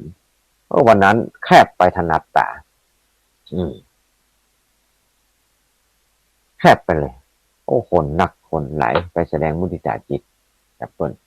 นะอันนี้เนี่ยไม่สุกเกี้ยวแน่นอนมาก่อนเปิ้นก่อนแฟนจำเบอร์ได้แล้วเจริญพรจ้าแกภาษาทุลุงเจริญพรอันนี้ตื่นขึ้นมากับมินบุญแต่ว่าน่ะได้อ้อยพระพังธรรมกับทุลุงเด้อแม่สุเกียวศิลพรสิตี้พระองค์ละปุณเด้อเจ้าทุลุงเจ้าเจริญพรถ้าขาดไม่สอกแก้วไม่สุแก้วนี่เหงาเด้อเนาะสาธุเจ้าทุลุงสาธุต่อไปไม่สุแก้ววางไปแล้วแม่ภายเนี่ยเจริญพรสาธุเจริญพรแม่แม่ไม่สมัยลำปางเนาะเอาดีแล้วแกเมื่อวันนั้นไปว่ะมากะไปกะมาโอ้อยู่ในวิหารนั่นแหละเต็มฮะโอ้พระเจ้ามีเป็นร้อยเนาะมานั่งตรงไหนแม่พี่สมัยนั่งตรงไหนฮะตามหามกะตกมาตั้งแต่เต้นแยกอันนี้ก็ตกไหนเดี๋ยวโอ้หามที่อันวัดพระชานไม่ท่าแต่ตกขั้นพอดีนั่นยังไงเนาะ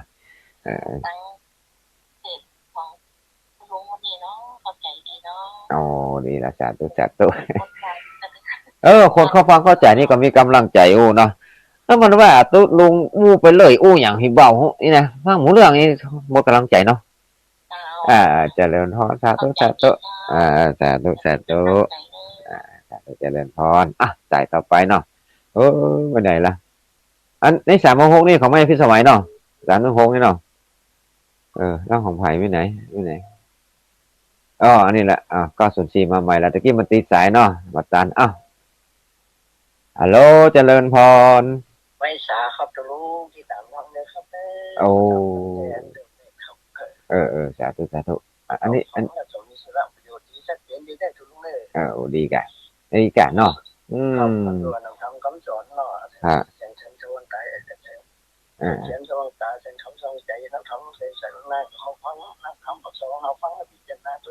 แม่น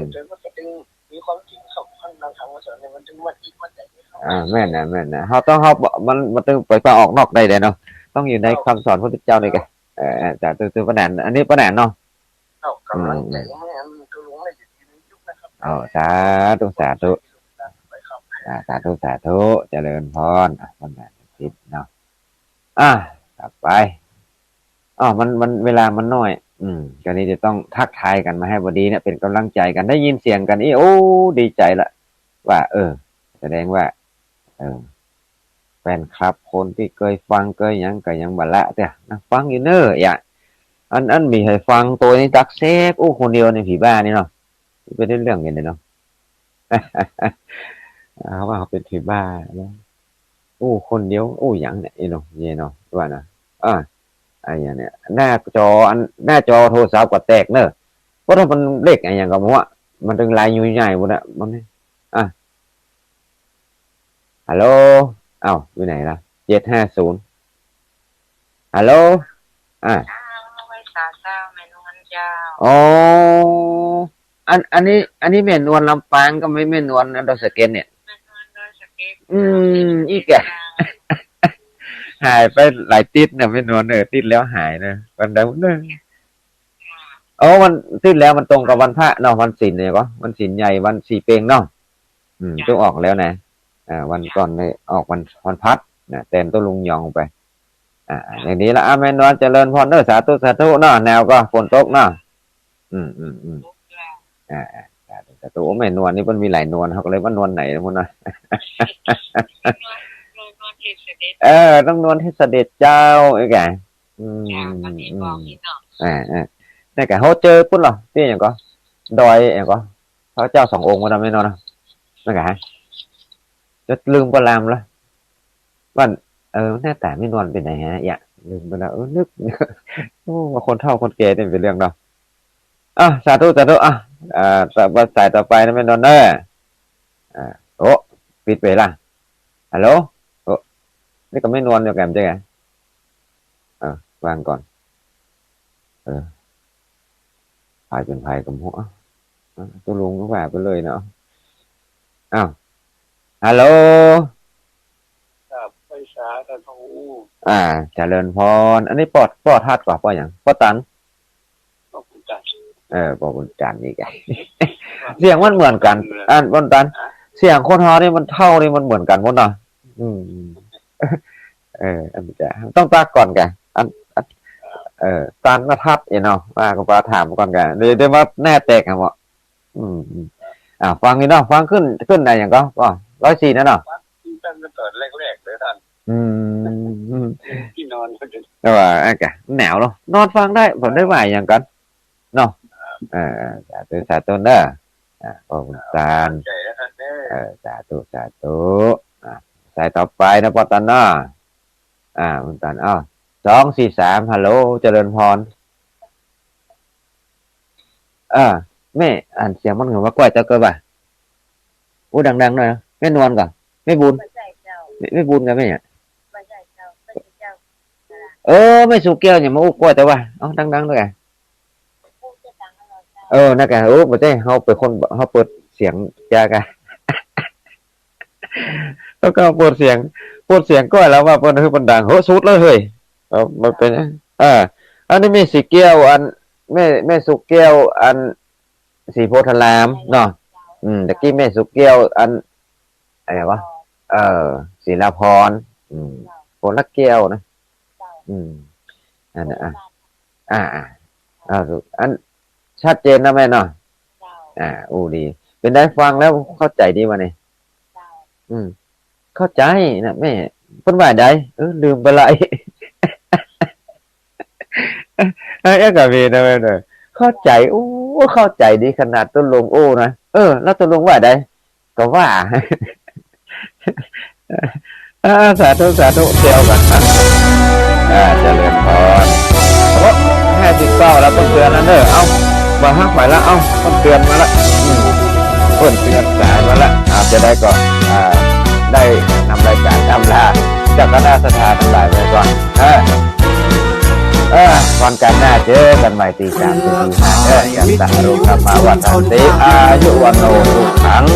พระตังประชาชนชุมชนทั่วไป